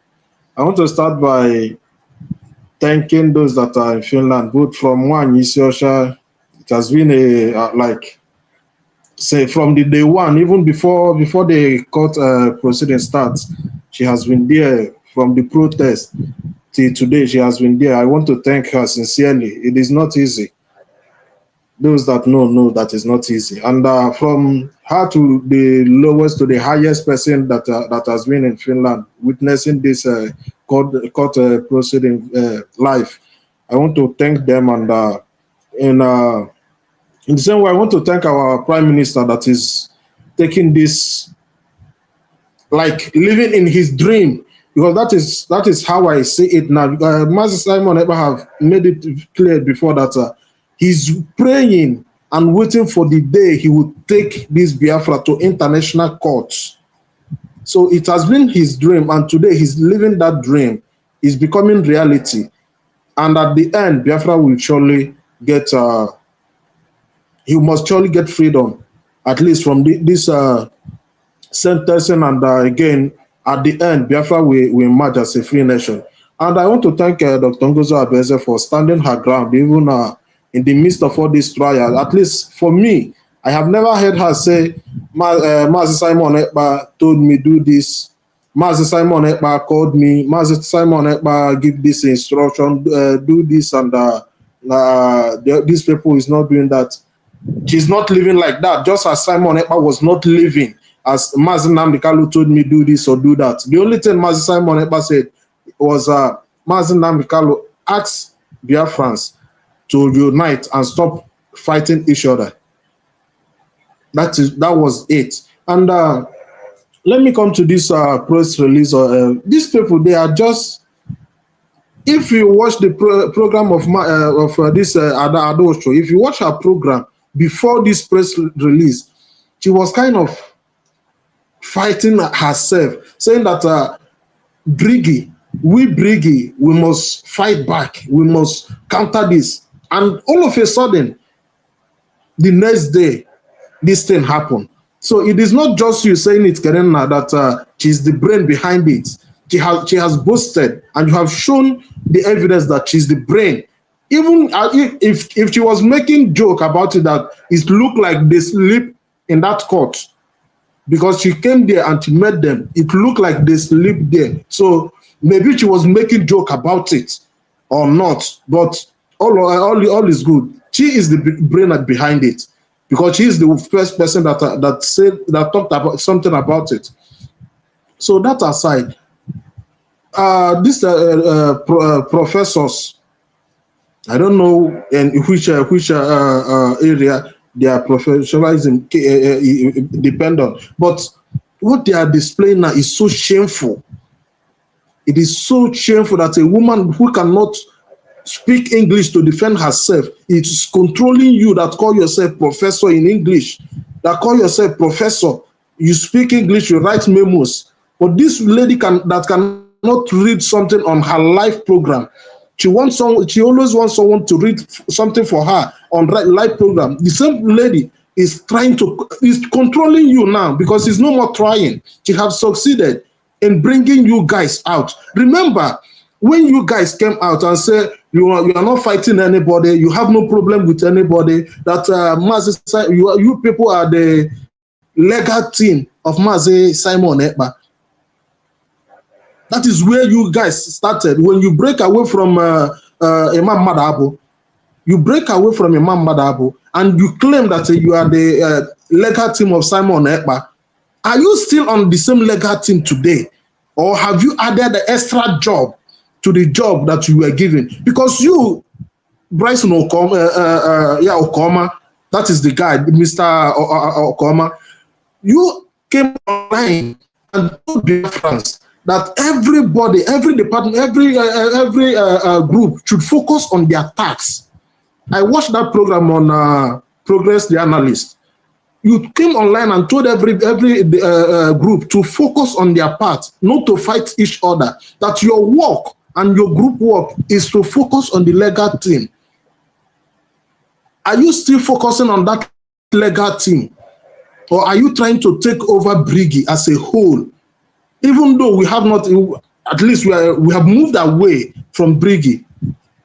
I'm no more supporting this Briggy of a group, because every Biafrans, we voted to move away from Briggy into USB. You guys were cabinet. You guys voted on it on a live. Mazi Simon posted that live, posted that video where you cabinet people voted for to call in to choose a name for our country, and finally you guys voted for United States of Biafra. And 2024 November 29, it was declared.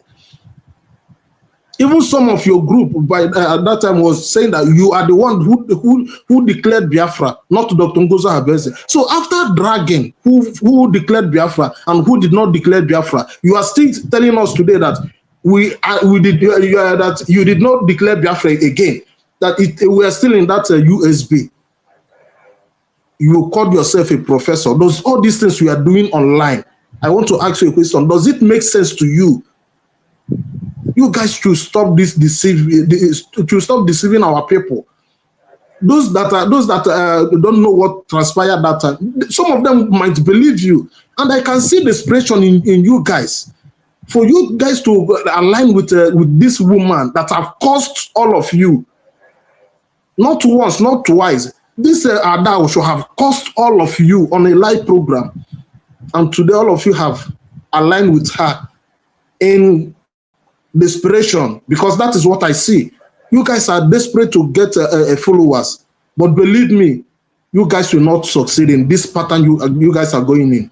Mazi Nnamdi says, tell Biafrans the truth and they will follow you. Are you guys telling Biafrans the truth? Thank you so much, Karen. And our PM, I pray that soonest you will rejoin us and you will take us higher to where you left us. Thank you so much, Karen. Thank you. The one top. Great. No, Makamele, grab the mic.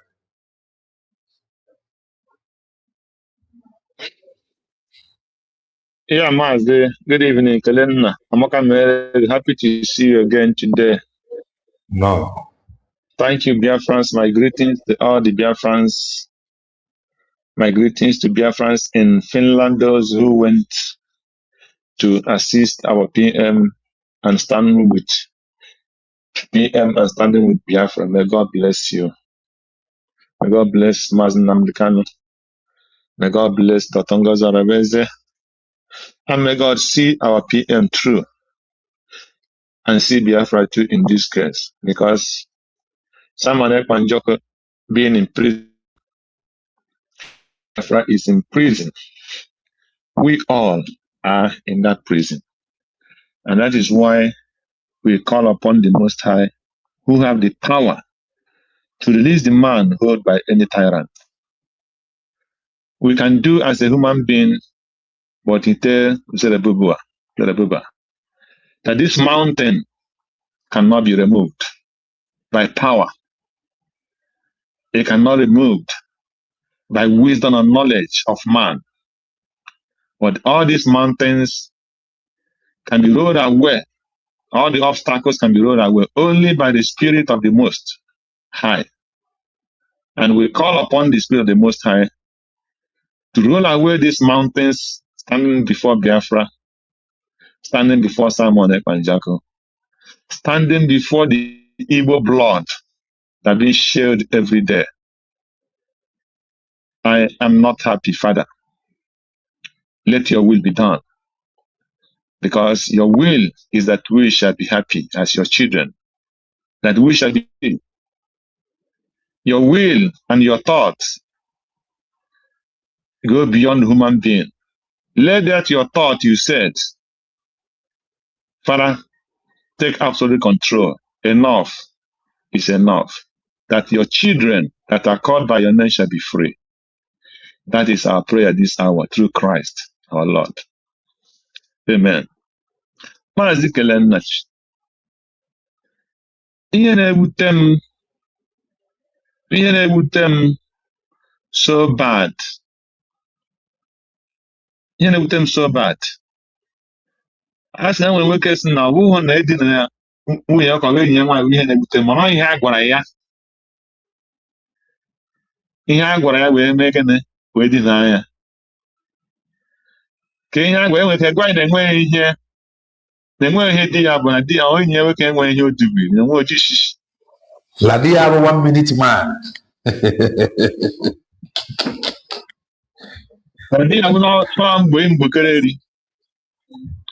Ịghọtara mgbe nwoke na-ebe akwa sị na ọ bụghị na edi na nwunye ya si na-ewute ya ma ọ enyi ya nwaanyị, mana ihe a gwara ya wee dina ya wee na-ewute ya, because na edinago ya bụ na edinago ya, mana ihe ahụ a gwara ya wee dina ya bụ the highest insult a man can take.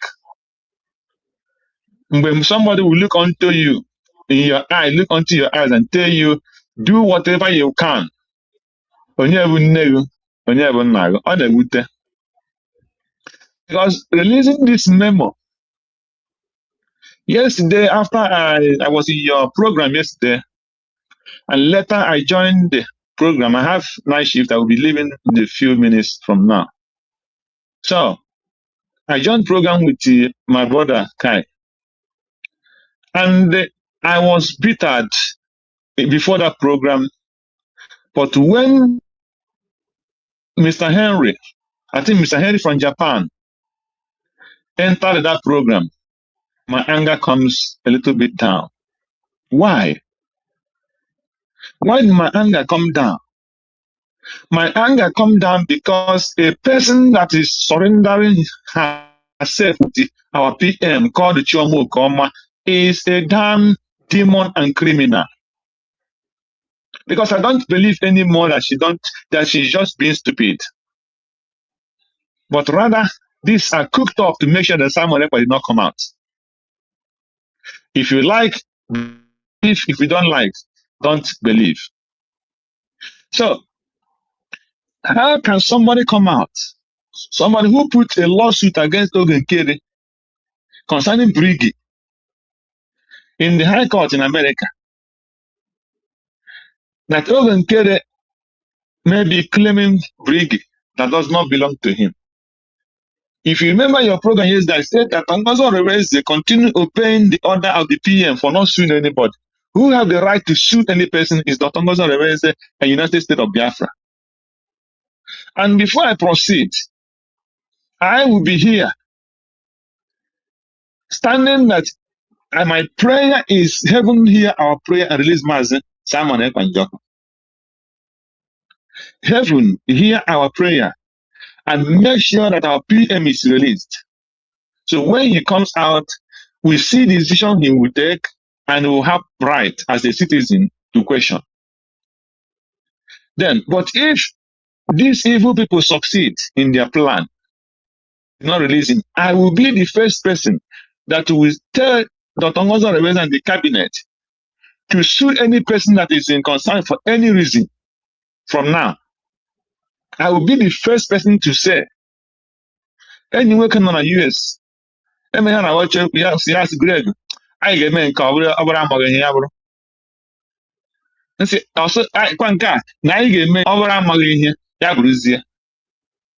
because you cannot play a good person to the detriment of your life and the life of the citizens of the United States of Biafra people. You cannot play innocent to the detriment of the life of the 50 million of people in the people. Look at people tripping. Some will lose their job this period for going to Finland because they will not come back in time, and before they come, they will give them, they will remove them from their job. All these things is fighting for truth. So now, what am I trying to say? When Henry entered yesterday, after all these things, Henry came and tell us the truth. He is a member of the cabinet during the time of Mazi Simon Ekpa, the prime minister. This woman and the husband doesn't have any key post. They are not a minister. They were in the cabinet, but just like ordinary cabinet like Adadaramma, especially the husband. The only person that have a director of that is a kind of sanitary health, sanitary position, cleanness and health, or that is a disease or whatever. Disease control, disease control. There's disease control. She is heading, she is a director, but she is not the minister of health. So this woman was working under a minister of health, under the Mazi Simon Ekpa. So Professor Chioma was not holding any ministerial appointment. But she came and tell the world and the Biafran that she is Secretary General of Biafra in the time of France, Simon Ekpa. Not knowing that she was Secretary General in the government cabinet of Ogenkere Prigi. Confirmed. So the husband having no position, no ministerial appointment. And that man having no ministerial appointment. So Joy Okoma was only heading a department in the Minister of Health. She is not the Minister of Health, but a department in the Minister of Health. So how come she lied to the world that she is the secretary during the time of Simon Ekpa, Secretary General? Pure lie and deceit. So when you look at these people and the game they are playing and all their lies, then you ask yourself, what do they want to achieve? What do they really want to achieve? And this shows you that today, after the court, I had Mr. Choose, Coach Choose, that's from the US, telling us from inside the court that our PM talked about Dr. Ngozi Rebeze, talked about Biafra being redeclared. Which Biafra being declared? United States of Biafra. Inside the court today. And people come and raise memo to deceive people that Dr. Ngozi Rebeze is deceiving people. What do they want to achieve? Only to make sure, look at the game this people are playing. If you watch Master Prophet, and IPOB, what do they want to achieve? To make sure the United States of Biafra declared is being destroyed and neglected and make sure that it didn't work. And that is what these people are working inside this court. And that is what they are working inside United States of Biafra to make sure that that declaration didn't stand. They are working hand in hand with IPOB. If you like, believe it this night. If you don't like, take it. They have told you, somebody who read he is the person who what do you call it? The moderator in that United States of Biafra declaration in Finland. She was the moderator, I think. And this woman is telling you that the United States of Biafra is an organization, not a nation. She moderated it and she signed as United States of Biafra citizen, holding the card as United States of Biafra citizen. And today she's telling you United States of Biafra is what? Is a organization. Just the same thing to go 247 in prison. So what the plan is to make sure paid from Nigerian government to make sure that that declaration didn't stand. If you are a clever man in this time around and you allow this Biafra to be declared destroyed, shame on any person that is in this forum or that is hearing this message, and you still support anything that has to do with the Okoma and these evil people that is this press release. So let every person pray strong that Simon Ekpa be released. That is my only little submission this evening. And my greetings to everyone. Thank you, my brother, and God bless you. Thank you, Mazi Greg. Uchom Master, Makamele, grab the mic.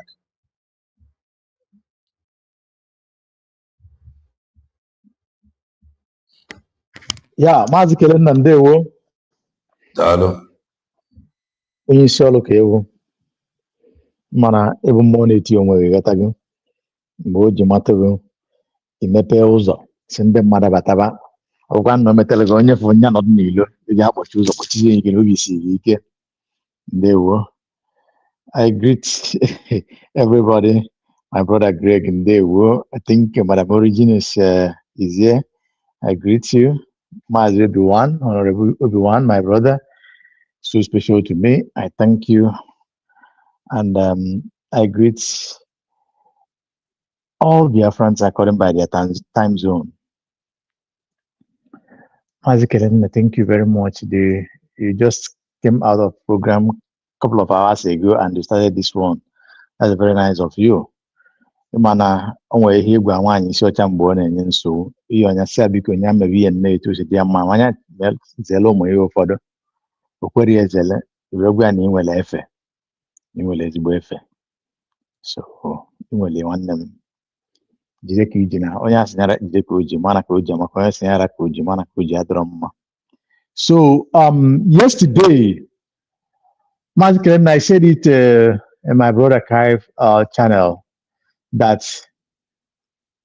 Professor Iru Aboncha, Professor Apuonu, Professor Dinjon Anwaru, Dinjon Obi called Chioma Okoma Nana Dia. Couple are look alike. What I mean by look alike is that they look like devil, both the man and the female. And I am pretty sure, very convinced, that if their children are not asking them questions now concerning their combination, asking them that. These two people, with the people they recruited and Adoya, they are in Finland, giving Obatobie the kiss of Judas, giving Obatobie the hug of Brutus. All of us know, we know the meaning of kiss, hug of Brutus, the man who kissed Jesus and lay him to the enemy, to give the enemy sign, take him, this is the man, go and take him, put him out of the road. The Brutus is a man who dear to the then Herod, I think Herod, yeah, the king in when during the time of backstabbing, crucifixion, then when the king looked back, the most shocking thing happened to his life that took his life, which is the person that stabbed him. He asked him, Brutus, tu, Brutus, is that you? That is what Professor Chioma Okoma, the husband, Adadi Ramma, Nkiru, and all of them put together. That's what they are doing to Obatobie. If you watch Professor Chioma Okoma, always around Obatobie, whispering to his ear, pretending to be so, I don't know, behaving very, very uncomfortable. A professor. Now, they are trying to cover up the evil that they have done and the evil that they are doing. Trying to, pretend. Maybe, Professor, I don't know if you are forgetting that pretense can never last forever. It's just for a while. You can only fool a man once, twice, the next you will catch up with that. One of our brother complimented Adadi Rama for being there here. My brother, you spoke well, but the beginning when you said about Adadi Rama, no, that is very wrong. Very, very wrong. Very, very wrong. Don't do that again. It is your way, but I'm advising you as a genuine Biafran. I can never say that what Adadi Rama is, what she has saying there is good. It is never good. You see what what is causing. Look at it. Always on negativity. Always on negative. Castigating people. Telling lies. Even on what you know, what you are looking. She is telling lies. Causing chaos. Causing, distraction everywhere. Obatobie that he went there to see, have even hold her hand and tell her, stop this madness on social media, stop these lies, stop this propaganda. And she told Obatobie to his face. But somebody should go and tell those who are causing it. If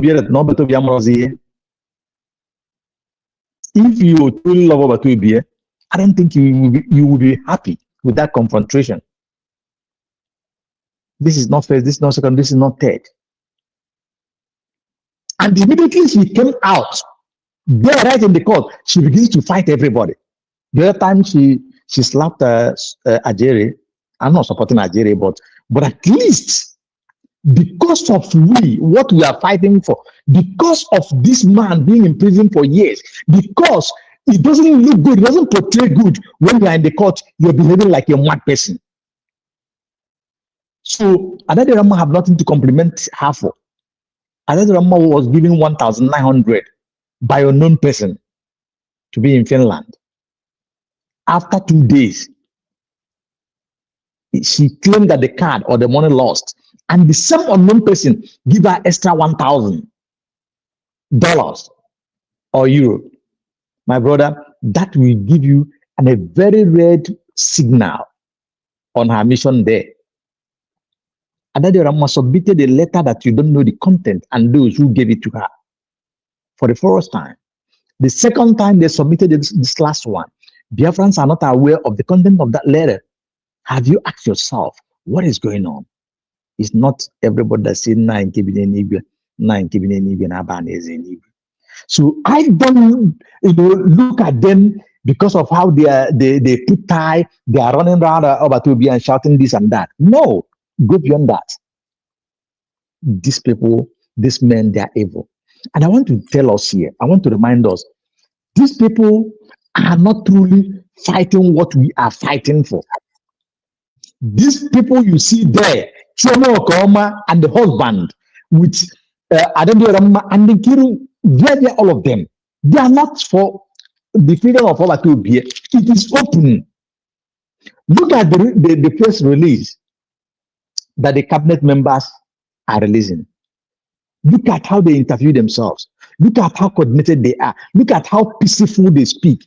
Look at how genuine from heart they are speaking, talking about the freedom, talking about Biafrans, talking about why we are there in Finland, why what is going on is going on. But look at what Adade Rama is saying. Look at what a woman, a tomboy, Professor Irawancha Apwonu Chioma Okoma, look at the way she's talking. From a place of envy, from a place of sabotage, from a place of destruction, from a place of hatred. You can see it is all over. So there is nothing to compliment them. And I will say this: any Biafra, any Biafra that contribute any dime for them, that Biafra need to ask his or herself a question. And they will have Biafrans to contend, because you are enabling them to continue sabotaging. You are enabling them to continue to do bad things to this journey. We will not allow that at all, at all. Thank you. I would say that, please permit me to round up. You see, our people that are in Finland, thank you very much. Continue doing the best you know. We know that the remaining days are Tuesday and Wednesday, if I'm not mistaken. Dr. Ngozo Rabeze, our DPM, have called for support for those who are in Finland. At least that call needs to be honored, and honored very well. It is not easy. Even if it's $1, $5, $10, $100, 1,000, 2,000, 500, anyone you have, let us go to that account and support, so that those people will be there. At least for that Tuesday and Wednesday, we need heavy presence of Biafrans in that court to stand with Obatubi, to stand with our freedom, to share up on what is going on. We need it, and it has to be so. Thank you, Mazi Kelena, for this wonderful opportunity. I really have other things to say, but maybe I will come back as time permits. Thank you, may God bless us. Thank you, no, grab the mic.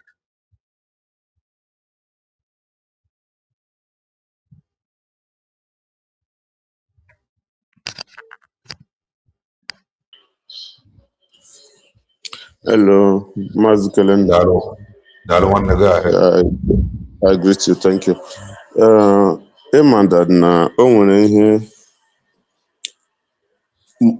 enwere much to say because all this nonsense nwaanyị a display na social media o nwere nke just as you were just otu isi na-ekwu kịta that na o nwere evidence o nwefọ ihe ọbụla o kwuru but ị hụrụ ihe ọbụla mmadụ na-eme ị bịa hapụzie jealousy ya clown on your head or ị bịa i werezie anya ụfụ ihe abụọ ahụ nwere ike ime ihe ọwụ onwezi otu esi tie gị one corner ịnọrọzi ebe ahụ ị na-ajụ onwe gị onye mere m ihe knowing truly well that onwe onye mere gị ya n'ọgụnwa ji aka gị ma onwe gị ọ ya wụ ihe nwaanyị a display because na ihe niile for 1 year plus now nwaanyị a kwurula about Dr. Abueze o nwere nke o nwere ike akpọpụta n'ụlọ ikpe taa na ọwụ eji ụlọ ikpe pụta enye anyị update o nwere nke nwaanyị a nwere ike defend ọ na-egbuchashi anyị ọ na-eme nke a and Dr. Abueze na onwe ya kwanụ kpebie that na ọ gaghị respond to the woman na onwe ya kwanụ achọrọ itinye onwe ya na chain kịta na onwego new group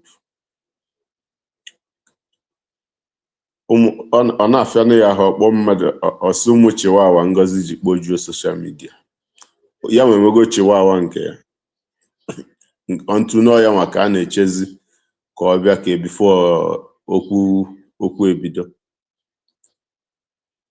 mana enwe much mụnwa nwe ikwu the only thing mụnwa chọrọ ikwu here now that na sị gị putuo ya in record afọ agwụla agwụ already ha for let's say 4 months ị hụrụ ụtọ ya na ndị atọga na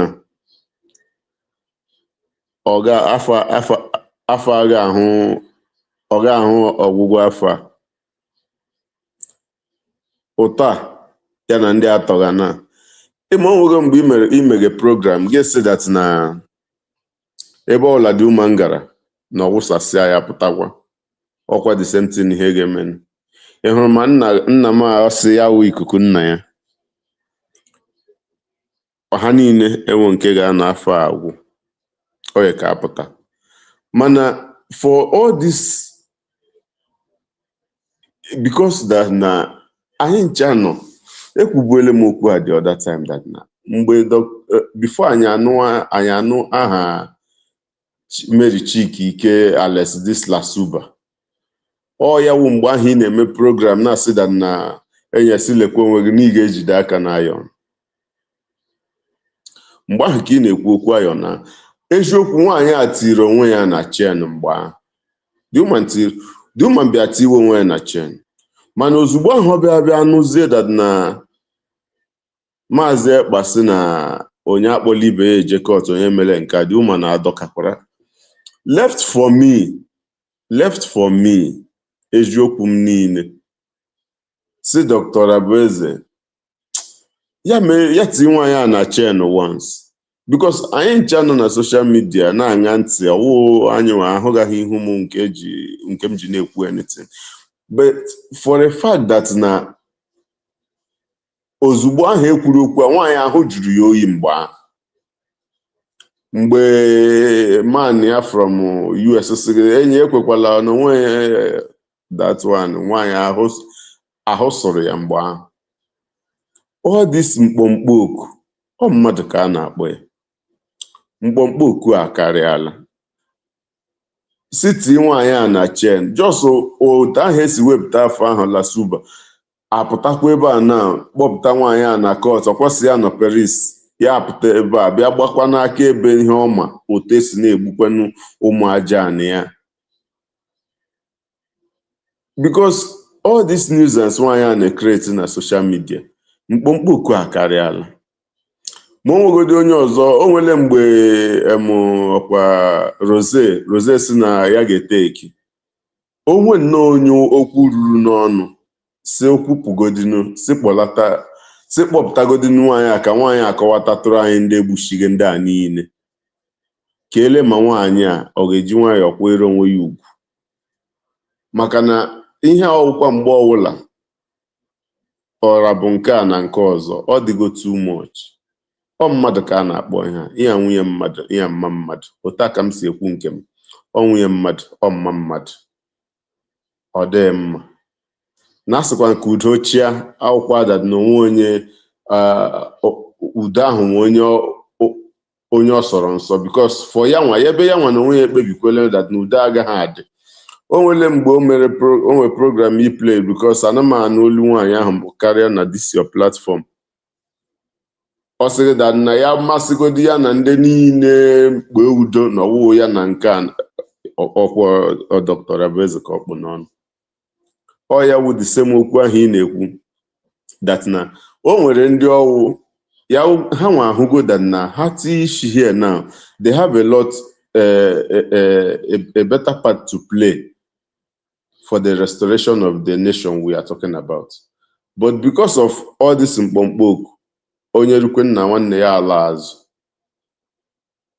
a ga-ahapụzi n'ihe ụta ọkwọ mmadụ mgbe m na-alọta ya ka mgbe m na-aṅa ya program ntị from ahịa mgbe m na-alọta isi that na otu even how bad bongo si jọọ njọ ihere ekwe ha na ha ya abịa na court because ha madad na o nweghị ihe ha na-abịa testify ebe ahụ mana ọ ndị be anyị bịara ije ahụ ihe a niile a na-akpọ egburu ebe ọkwa ndị be anyị gasịkwa na ụmụnne ha gburu ma ga-ajụzienunu ka ndị Igbo a dị ofu Igbo a n'onwe ebe asị a na-asụ ya again n'elu ụwa apart from ndị nke akpọrọla Caribbean ka ha ga-eme ha ọ naanị ha nwawu ndị like dịrị ego ka ọ naanị anyị nwawu mmadụ ihe eji ego eme nke ọwụda na onye ihe ọbụla e nyere gị kpam ikpebiela ire one village ma ya wụrụ that na a ga-akpọ gị ezigbo mmadụ ọ na ị ga-aza afa ndị nna ukwu siri ndị nna ukwu na chọrọ ka ịza mana nwaanyị a to cut everything short ị hụrụ ọdịmma ya na ikuku nna ya ọ ga-alast ị hụrụ ọdịmma ya na ndị a gara na Finland ma na-amakụ isi nna ejidegodiri m fon a ka m gaa nyụọ mamịrị ọ gaghị alast anyị ga-anọkwa ebe a mgbe ọ ga-eme. Thank you nwanne jisi ike Chukwu gbaa gị ume. Thank you Ndubueze daalụ ọ dị ugo nnọọ maka mere grab the mic.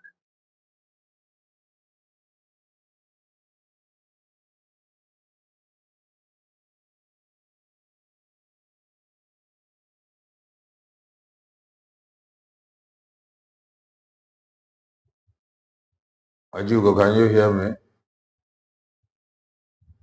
Yes, I can hear you. Yes, go ahead. No. No. Ekpa ma etinye m ihe n'ọnụ ozugbo gị na-akpụ m. Ị ga-agbụpụta dị agbụpụta ka iji elie elu. N'ọgwa m nke m ga-eme ugbu a. Hey, so my brother Greg like almost Okutechara know my heart very well. Very, very well. Chọma Okoma na di onye ka vabụ. Kedu onye vabụ? Kedu ife va na-achọ? Kedu ife va na-achọ? Kedu onye vabụ mgbe Simon was around? Oh, Professor Sugana n'ọrụ.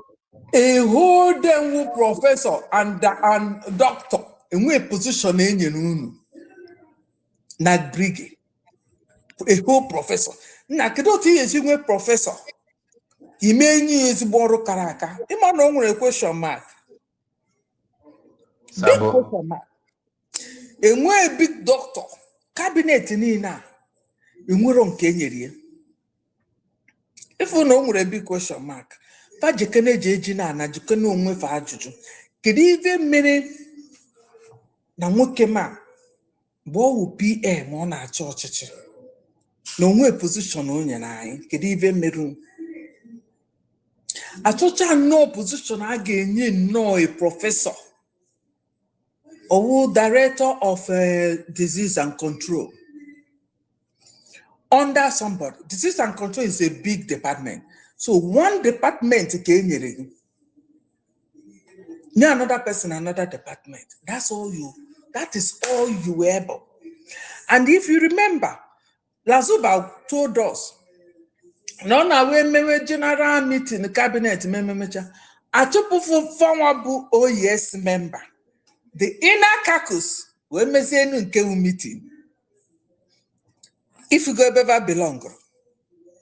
And careful that PM knows what he's doing. Who and Lazuba is having a program now. Chomo Koma Nadia. You see where they belong.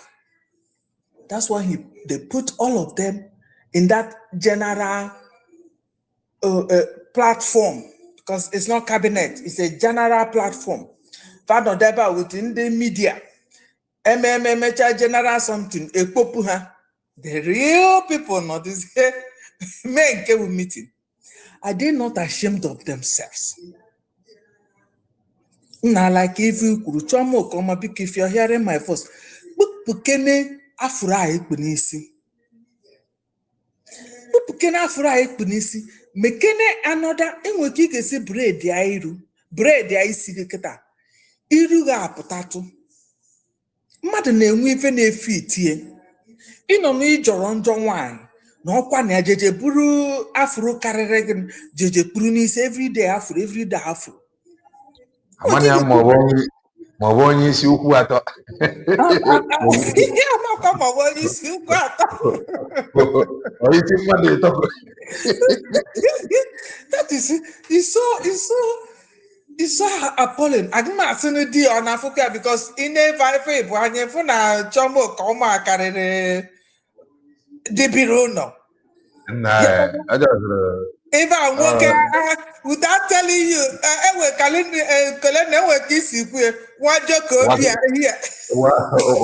Joko Simba. Or Joko Simba. So I'm the Joko Simba. Because I'm a professor. Allow you. Joko Simba. Yeah, Joko Simba. No real this thing now. The man got now professor quite know we Google. Upon even now Lazuba Ashawo Kobo. The men on social media, are you associating with yourself with such a human being? Eh? It's so ridiculous. It's so like I don't even understand it. Kemaru Danya PM Jafuzo. The first time I put a Kenefa, Ojirocha plate. Second time, I cross a plate to go. That in such a way that they will see they are quadro. Because if all job can do too much. Obibia Lazuba Biara there. Obia for a mission. She has a mission she has to fulfill. And we all know that. But all this is surprise. All of them are all the same because PM, that's nobody like you. All of them, count all of them. They've all collected money from Nigerian government. That group. If not the ones who know, those that their name has not come out must have gotten something behind. Chomo come to JJ register.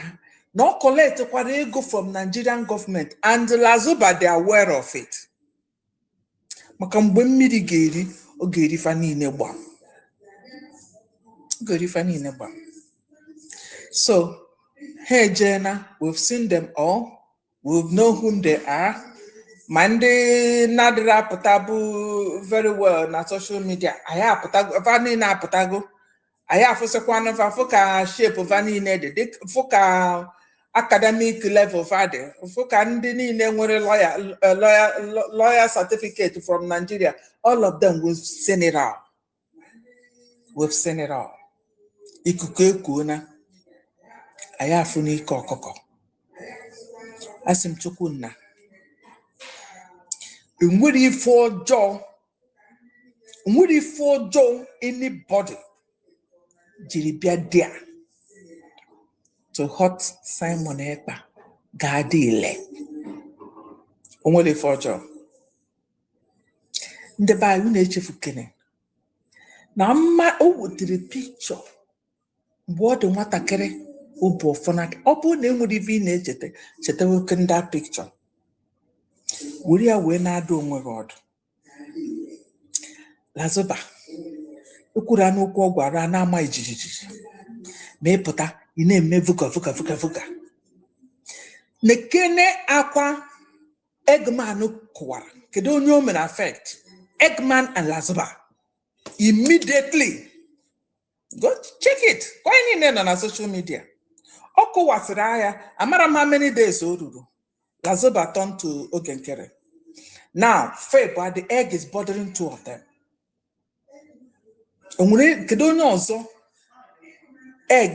Eggman may affect immediately. Oh, Lazoba, she was the first that hit Buza.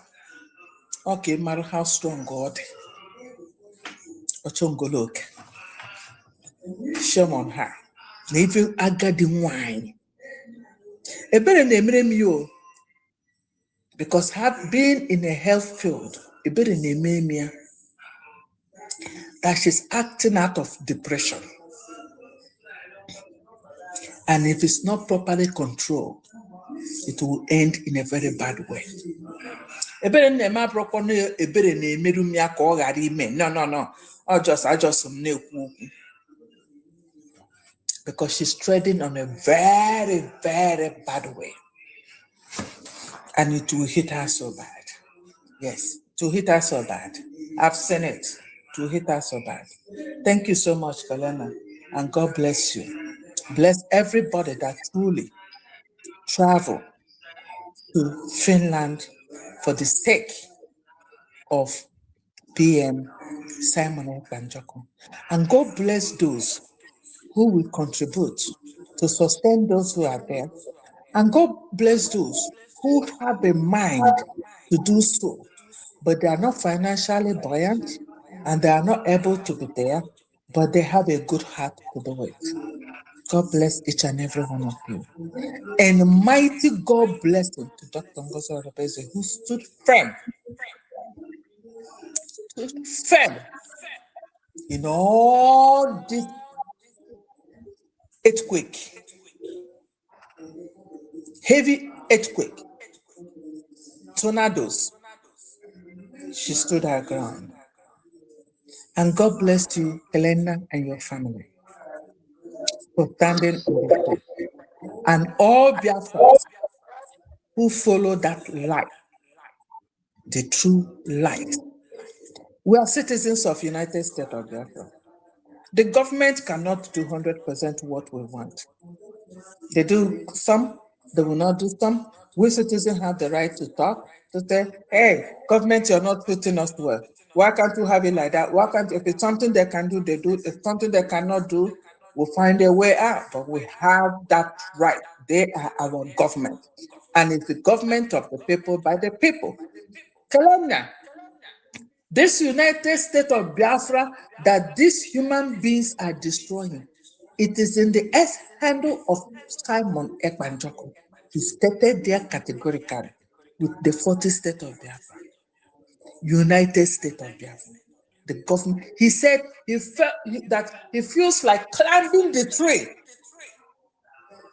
with the United States of Biafra constitution. It's in its S-handle. So use your eyes and watch all these human beings.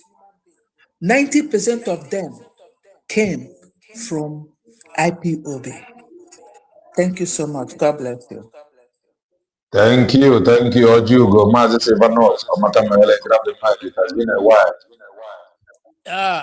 Kelenna, ndewo. No, sir. Amaka menere gị. Biko, obere okwu ka m chọrọ ikwu. Na this is struggle, anyị dịka nwaanyị na-ere anwụrụ. Anyị ahụ na meni ọba aka. Ya, Amaka menere gị ga.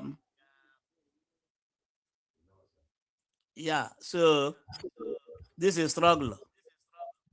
Anyị dịka nwaanyị na-ere ọtaba. Omeghe ọba aka na ofube. Anyị afụla meni ọba aka. Manka. Yes. So now ihe gbasara this thing, ihe na-ekwe eji esheki m. Emere okwu ikwuru one day. Mgbe ọbụla ị hụrụ ọ hapụrụ like this. Otu nwoke be anyị ọchị gị na onye nye na ahụ bekọrọ ihe hụbụrụkwa ọrịkwa mma. Ọrịkwa mma awụ ihe rụgo ọrụ na this struggle. If not, ewepụla this woman he betray you onwe ya. This woman na-agba ada dị ọra mma. Mana this woman enweghị ike ime anything apart from this struggle. Because ọhụụ mmiri niile ka na-echepụtara ihe. Program ya ejebeghịrị bịa one day adịkwana interested. Ịdọ mgba gị na mụ na onwe m ana m arị boiling mgbe ụfọdụ nnụ na-eji ewepụta program ya. Because ihe ka ya mma wụ ipush ya out. Somebody Simon o gwara gị ọdụ n'ihu di ya. Simon agwa gị na ya cancel this woman almost 80 times. We are sabu. And the worker and we are here hamma or ibitrelo onwe ha. Anyway na Nigeria Mahmoud onye ọwụla chiri bịa n'Europe mgbe niile mapụrụ. Ọ bụrụ ndị zụtara prọfesọ o jiri ego zụta ya. Degwere ndị award na school, ndị student award. Otu Obasanjo ha arịchara Buhari ha award chara ha doctor degree na-ejenwu school. If not, this woman ere ka ahụhụ bụ isi nye na die. Ebe ihe ọzọ ụka ha mkpa. But ihe na-ajụ ha wụ that ebu ha n'obi na Simon agụ ha apụta. Because atịrị ihe ọ bụrụ ihe ogoshiga. Ọ bụrụ na ọ wụ true na Simon ga-apụpụ asụ n'ala rakwarakwa a na-echere mgbe ọ pụtara ka ọ bụpụ ka o jizi aka ya bụpụ disi asụ n'ala ka anyị lewezie ya anya that the whole world wepụtara time wepụta money prepare this is the declaration you know onwe ya nọ iwepụta picture ọhụụ ọnọdụ ya agbatịrịtịrị na nye m ya ma die ọ dị onye na ihe egosiri because of this struggle ị ga-ejiri ebụna ọ dị mmadụ na onye dị otu gịnị enweghị ike ime something ya dịrị otu ha ọ dị na otu o chiri ha dị na anyị ihe na-erubeghị 2 years. This woman ewepụta that video ebe niile ihe niile dị ya wụ spokesperson ọ nọ na that declaration. That day ọ kọletiri ha ID card with ya to USB. This card this is national ID card. Mgbe anyị nọ na Britain why be that card? All because of USB ka ejiri bi card because anyị abamana into a nation. Everybody na-enwe ID card abama a na-enwe ya na amamihe na organization na a nation na-enwe but ejichaghị ya. Anyway, Nnamdi Kanu ekwugbula ihe okwu ọ chịgị dat na this struggle ịhụrụ dị ihe ọwa anụkata hụrụ ka nga mango mkpụrụ osisi nụ anụkata ka breeze ebu ndị ga-adapụ others continue at the end ihe ga-afọ n'elu onye nwunye ga-aghọta small because ọ na otu ya shake ya amara ndị ga-afọ all out and kele na emere okwu ikwuru isi hala mgbe hu suru otu gị bụrụ ebe the public ya nọ chege na ha dịkwa mma jee pụrụ that place ebe majority ya nọ lee ihe na-awụ ya ọnụ ka bụ lee ihe na-eme na social media ihe otu ihe hụrụ oge nkere dị ka Chioma na di ya ga-arị na this struggle ma mgbe egbibiri ahụ mgbe n'ọtụ adị Chineke ebere na Biafra amụna amagbulo oyi amụna na ihe ewu amụna na amụmụmụ anya arụrụ ara na ka emere ihe amụna na ndị bịara for struggle mụna ndị bịara for leadership envy and jealousy Nnamdi Kanu kwuru ọchị gị na onye ọbụla nwere hụ every Igbo man hụ nwere hụ envy and jealousy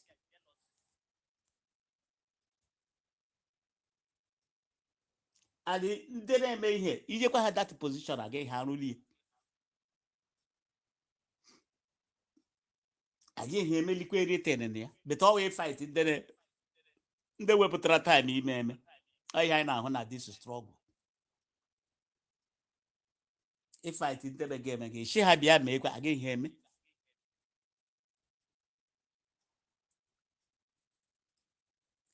mgbe a na-arụ ọrụ ha ka ha ji egbuga Ngozi today Ngozi eche na ya the first place pụtara ni after emere Nnamdi Kanu arrest most of them ha nọkwa di ya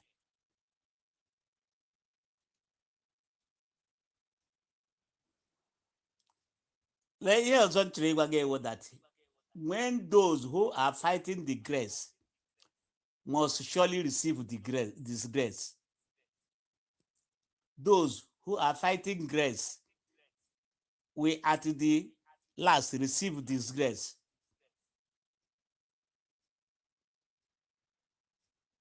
Because you can't fight a grace and survive. When you want to fight a grace, you get disgrace.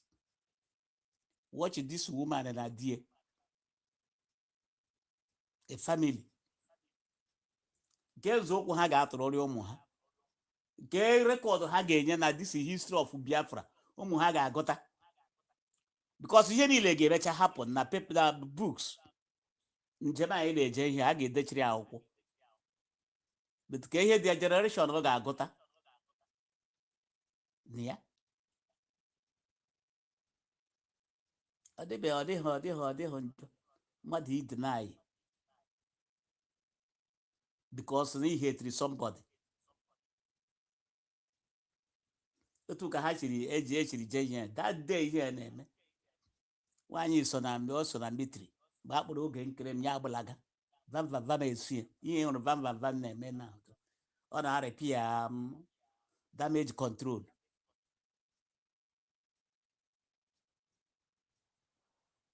But he recorded, everything is recorded. Onye ọbụla ga-ahụ ihe ọ ga-aghọta ihe ọ kụrụ.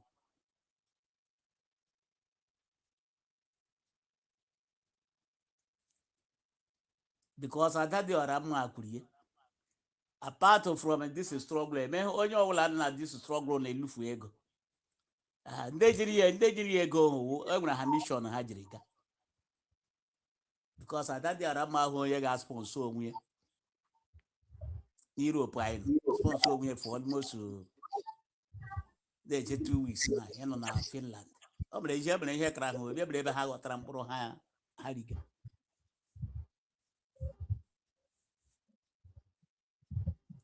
So yeah, we are my brother. Thank you. The truth. But oya kụrụ ihe ọhụrụ ga-aghọta ya.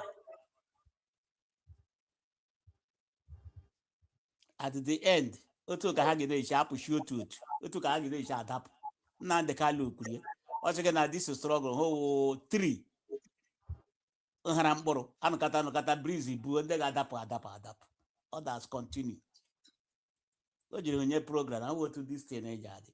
Those who started it may not reach to the end. So, ka anyị na-ejekwe n'ubi na jina ka jishike my brother. Thank you so much. Thank you, Mazi Silvanus. Dalo. Chino Amakamele, grab the mic. Thank you, Mazi Kelenda. God bless you. Kamba pure, tacho bo mi bata bete. Onwe ona onwe go si read them no bin just ka mi bata go nye egwu ano nwa kwuo one or two things. Dear friends, I greet you all. Biko ndị kuchebugoro okwu all protocols observed. Daalụ na lienne. Egwu asị ole oke ndị ọjọọ ketara n'ime ụwa. Ha tụfuru ọtụtụ oge ha n'ime njọ, kpasịa akụ nke juru ụwa anya. N'ikpeazụ, eziokwu wee maghị ikpe ma jụkwa ha. Ama m na egwu abụọ direct the way esi wee gụọ ya na n'ụka or something like that. Ihe ụka maka eluigwe or is something like that. But ihe nji wee gụọ ya with ọjọọ na eziokwu, ya ndị ọjọọ na ndị eziokwu, how it will end.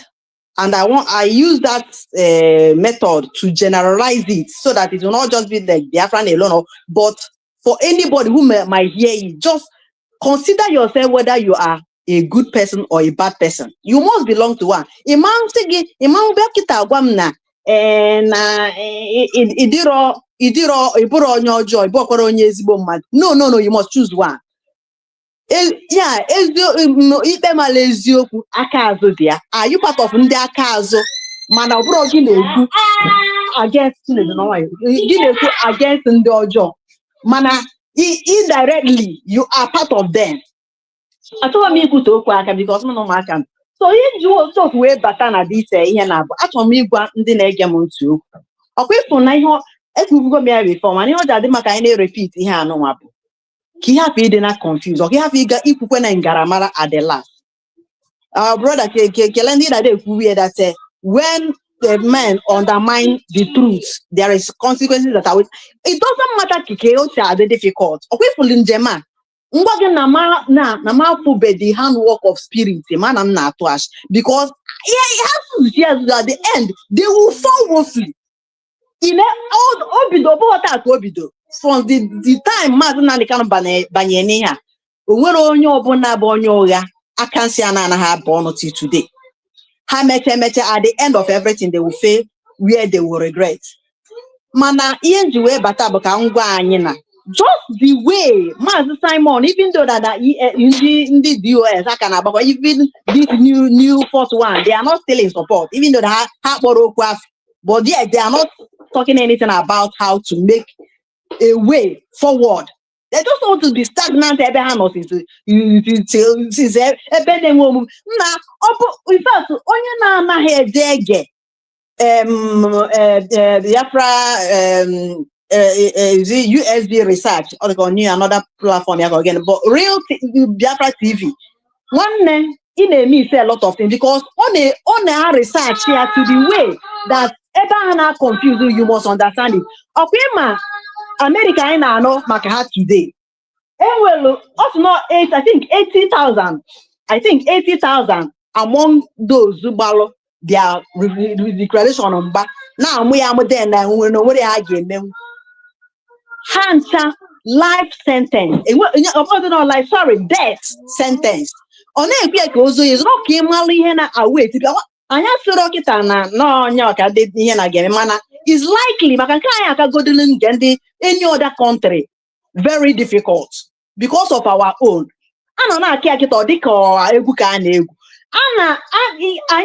Anyị chọrọ inwere onwe anyị. Ọ bụrụ ndị nke anyị bụ our problem. Nigeria adịrọba false witness. Ọ bụrụ ụmụ nwanne anyị ndị nke anyị na-achọ ka anyị nya nwanne m na-ata na-abụ n'obi. Ha abụwa m ya na-abụkpọ m n'anya. But just little token of that generations to come will be suffering. Because actually, just like Mazi Ekpa melody, the sentence of the taking of Mazi Nnamdi, they are taking him to be useless, even though now all good, better, best. At that time, he's still at better. One the declaration document is the best. It can matter what I'm married. Have to any confusing man. Biafra Biafra Unite for more than 10 to 15 minutes in Nonankia. I was crying for people on and even Manahana day with you. Up to 500 and something no life negi anti on age trash name a brainwash. For making them to understand the truth.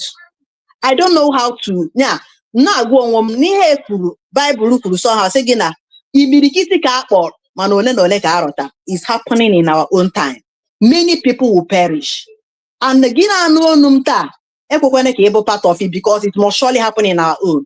And those are our problem. Our problem is our own and we will handle it. Ekwekwane ka ebo part of it because just like the way our PM, even though I can Meluka, the Canadian today. With Mazi Simon, one now the Kaka go this man. Now no we too. A Kenini nigga Ngozi Oravezi, our deputy prime minister, Dr. Ngozi Oravezi. One and over this woman, our PM with Kemaya Denandota. Oh, they go that they are taking him to be useless as well. Triple in one. Ejineko Fonye Guranye. Onye half ibi. Makanya has come out from Mazi Nandekaham. Madasi na ebe our PM have the Yaka Montero Nachitas. One day I go if you want to be a genuine Biafra, go back to Masop. Never gave it though. Even if it's what only sorry the conscience of doing it right. Go back to Masop, and I back okay. You need to wait off because whenever you want to talk about peace, if you are sincere with yourself, one name man is emotional. Iga did very street. Also with time, people will join you. But our millions against him. But today, millions are go his friends. Now, I think with the consequences are wait. Only obana na through to mama say na we case me because then we case me at the end maybe I get tomorrow. Only me with the Biafra. But can I make that confused because again one open our PM now what peace. Be very, very careful. Only one program on me. How can he maintain peace? No with this freedom. How can he maintain peace? So can't he win a lot of chaos in our land? It means that you say in a video. No, now you make it sure they will any atom of Nigerian breathe in our land. One or peace because mean another statement if you want peace, prepare for war. But onye gotali ihe mean ma ọ bụ na ịma ihe na-eme ma the meaning of that because as this light and darkness is one hand with power and Imalan stand on it very, very well because open it all the darkness and all the while is that because the light has been like being gentle and quiet, trying to make peace. But when that peace is not working, when you want to make it to be genuine and permanent, you cannot be to the last. And after everything, that peace you want will come. Go history of doesn't even with the go their freedom. How that make peaceful exit. Oh, my peace, but how many anything from peaceful? That's why our PM do about for us at that time. And open over that thing, no made that carry invade our land too much now. Omega di obenete go small. So because of that, we are not ignorant of what is happening now, and our DPM got off. That's why guys say we must defend our land. We are not stupid about what is going on, but yet we will not make trouble. That's why every day I say, oh, every day puts on so folk and I invade our land. Act on that. She's acting. Is AJG. So can't you because so could them none. Yen na one the Bible. It have for this light, this little light that is leading us on your no more. So even our PM now got the peace. Be careful, don't be stupid. Peace. When you want to make it to be real, go for war, and you will get that peace you want. Thank you very much. Thank you, Dalorian Nachi. Mazi Greg, over to you as we round up. Yes, man. Thank you for giving me another opportunity again. Something just come to my mind because, and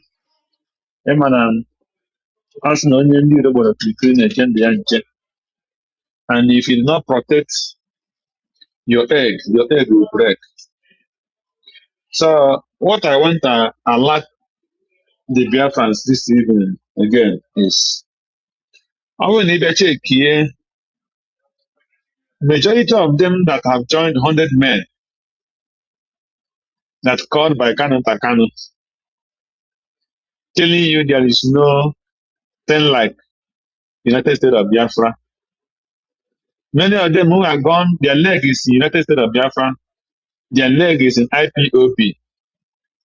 I want the Biafrans to understand the game.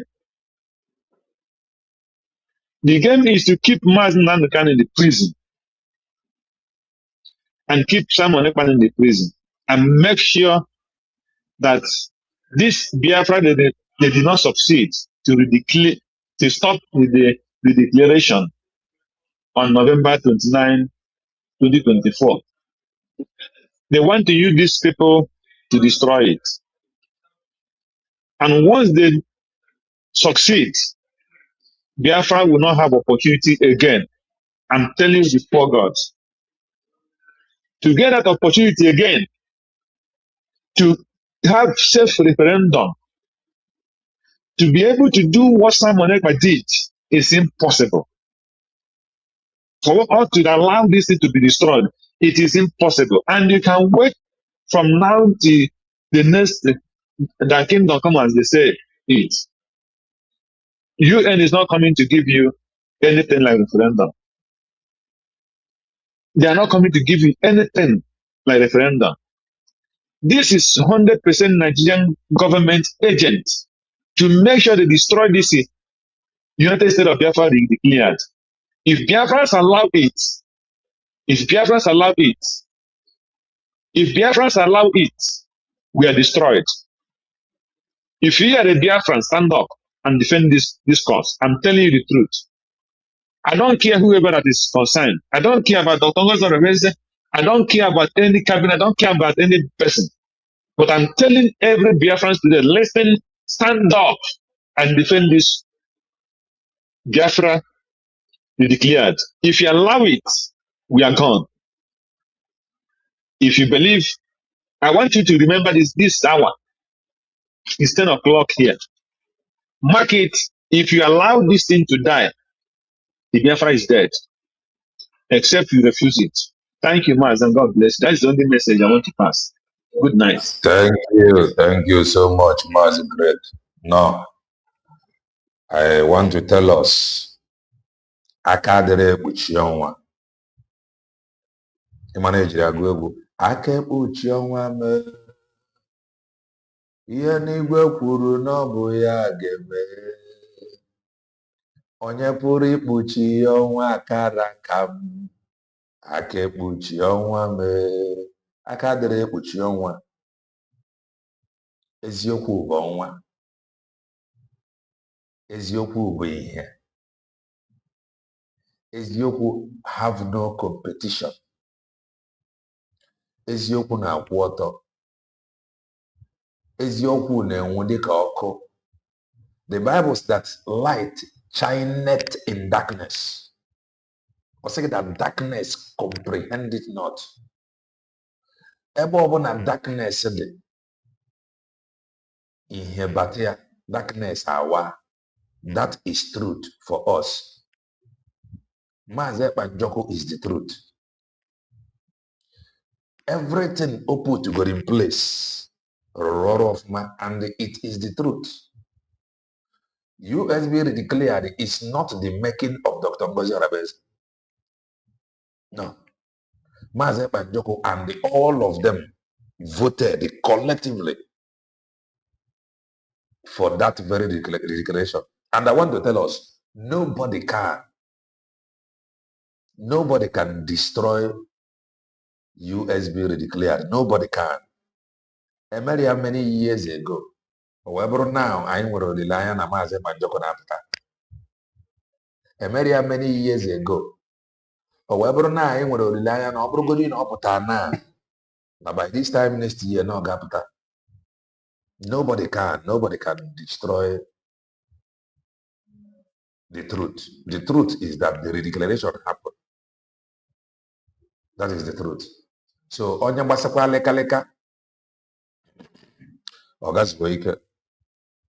The thing, but it is normal for you to disagree or for you to dislike some certain things. Man, when some things you cannot change. Because if I have a plan on Mazi Banjoko until Obuta, then I'm gonna say if I get over my plan, I'm not me for. But if I ain't chanting them a plan on for a declaration, Aporia, Dr. Ngozi Orabeze and the other Biafrans made sure that he planned, that he planted, that they watered it. That was just what happened. So until Obuta join here, if I name nobody can destroy it. That is just the simple truth. If any name now, we have known them. And what I got the name? Onye ọbụla mapụtara onye iwepụta isi anyị agwaghị ka ede onye nke a na-amagharị ọ bụ ọfa ncha gara declare from declare then fall back to oge nkere o ruo na nke oge nkere enye ya ọkwa kasị ọkwa enyere ya under brigi of Mazi Banjoko oge nkere enye ya today where are they with oge nkere they still fall out from oge nkere they created CRC-BGC from there they have created their own calling themselves now brigi. So we have been here. We know their stories. We know the story. So I ain't gonna have not these ones that we have already known. Na cabinet in the they are not in the minister's cabinet. So I wouldn't have also if I bought that is their business. What has happened, and that is the declaration. And as we speak today, they have no place there. And they have no power to dictate for Mazi Banjoko how he should say it, the people he should work with. No, they do not have that power. So if any hand about their own until Mazi Banjoko, unless somebody find that have been threatening Kelena TV, I'm if ever your problem. But I want in a studio. That crime that I have committed, the color of your problem. Monabiko, I am an orphan, you understand? So, Burike Gabeboso, Burike Bugari Obodo Bongo, Kamoro Webia, I would like to see you, say, oh, like Laxuba. I would like him to come now. You see, after all Arabu Fulani and others, you did not succeed. So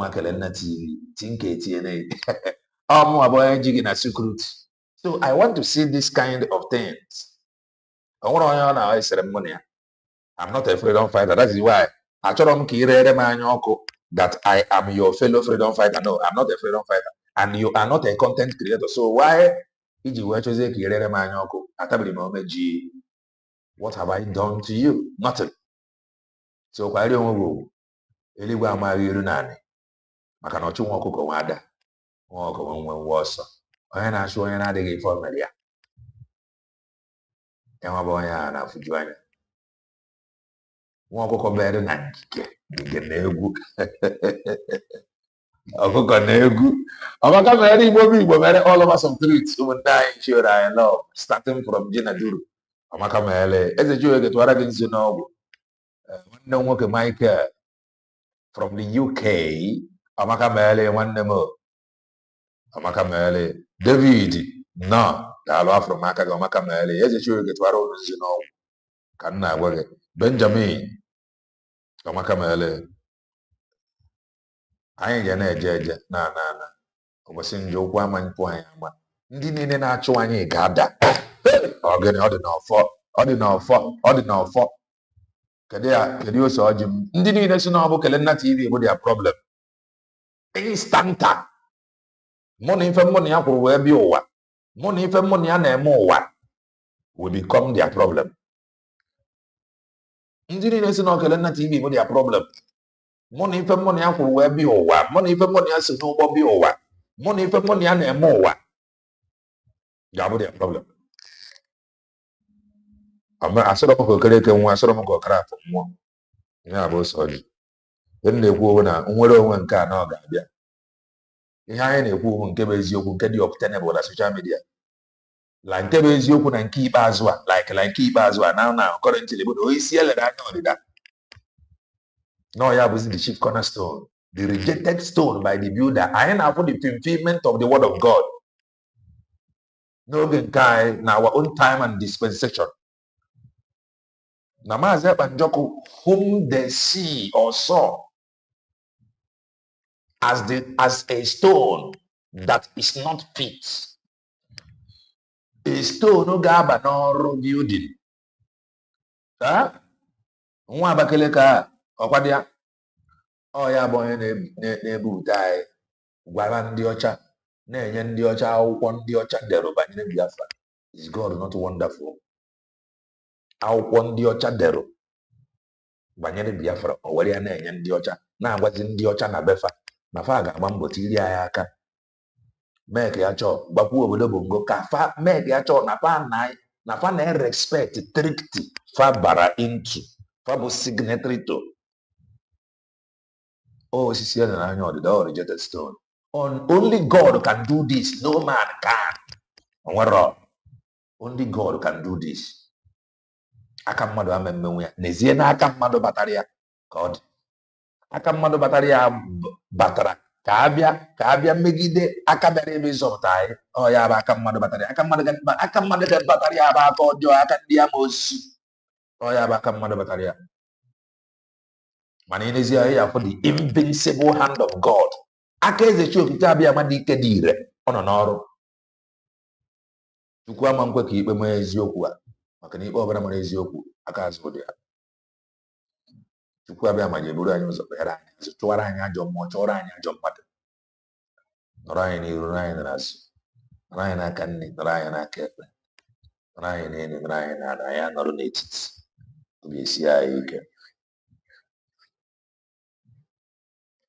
May the Lord bless you. May the Lord protect you. May the Lord preserve you. On that evil day, may you be preserved and protected.